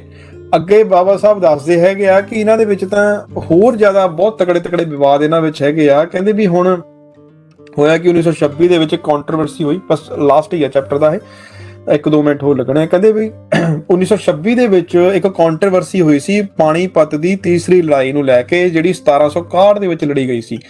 ਕਹਿੰਦੇ ਮੁਸਲਮਾਨ ਇਸ ਤਰੀਕੇ ਨਾਲ ਖੁਸ਼ ਸੀਗੇ ਕਿ ਇਹ ਮੁਸਲਮਾਨਾਂ ਦੀ ਜਿੱਤ ਸੀਗੀ, ਕਿਉਂਕਿ ਅਹਿਮਦ ਸ਼ਾਹ ਅਬਦਾਲੀ ਦੇ ਜਿਹੜੇ ਸਿਪਾਹੀ ਸੀ ਉਹ 1 ਲੱਖ ਗਿਣਤੀ ਦੇ ਵਿੱਚ ਸੀਗੇ, ਤੇ ਮਰਾਠਿਆਂ ਦੇ ਜਿਹੜੇ ਸਿਪਾਹੀ ਸੀਗੇ ਉਹ 4 ਲੱਖ ਤੋਂ ਲੈ ਕੇ 6 ਲੱਖ ਤੱਕ ਸੀਗੇ।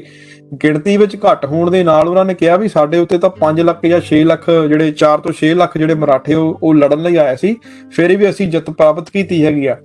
ਹਿੰਦੂ ਕਹਿੰਦੇ ਵੀ ਸਾਡੀ ਜਿੱਤ ਹੋਈ ਹੈਗੀ, ਕਿਉਂਕਿ ਇਸ ਜਿੱਤ ਤੋਂ ਬਾਅਦ ਜਿਹੜੇ ਮੁਸਲਮ ਧਾੜਵੀ ਜਿਹੜੇ ਬਾਹਰੋਂ ਹਮਲਾ ਕਰਨ ਆਏ ਹੈਗੇ ਆ ਉਹਨਾਂ ਉੱਤੇ ਠੱਲ ਪਈ ਹੈਗੀ ਆ, ਤੇ ਮੁਸਲਮਾਨ ਜਿਹੜੇ ਹੈਗੇ ਆ ਉਹ ਇਹਨਾਂ ਚੀਜ਼ਾਂ ਨੂੰ ਮੰਨਣ ਲਈ ਤਿਆਰ ਨਹੀਂ ਸੀ। ਮੁਸਲਮਾਨ ਜਿਹੜੇ ਆ ਉਹ ਆਪਣੇ ਆਪ ਨੂੰ ਹਿੰਦੂਆਂ ਦੇ ਨਾਲੋਂ ਸੁਪੀਰੀਅਰ ਦੱਸਦੇ ਆ, ਉੱਚੇ ਦਰਜੇ ਦੇ ਦੱਸਦੇ ਆ।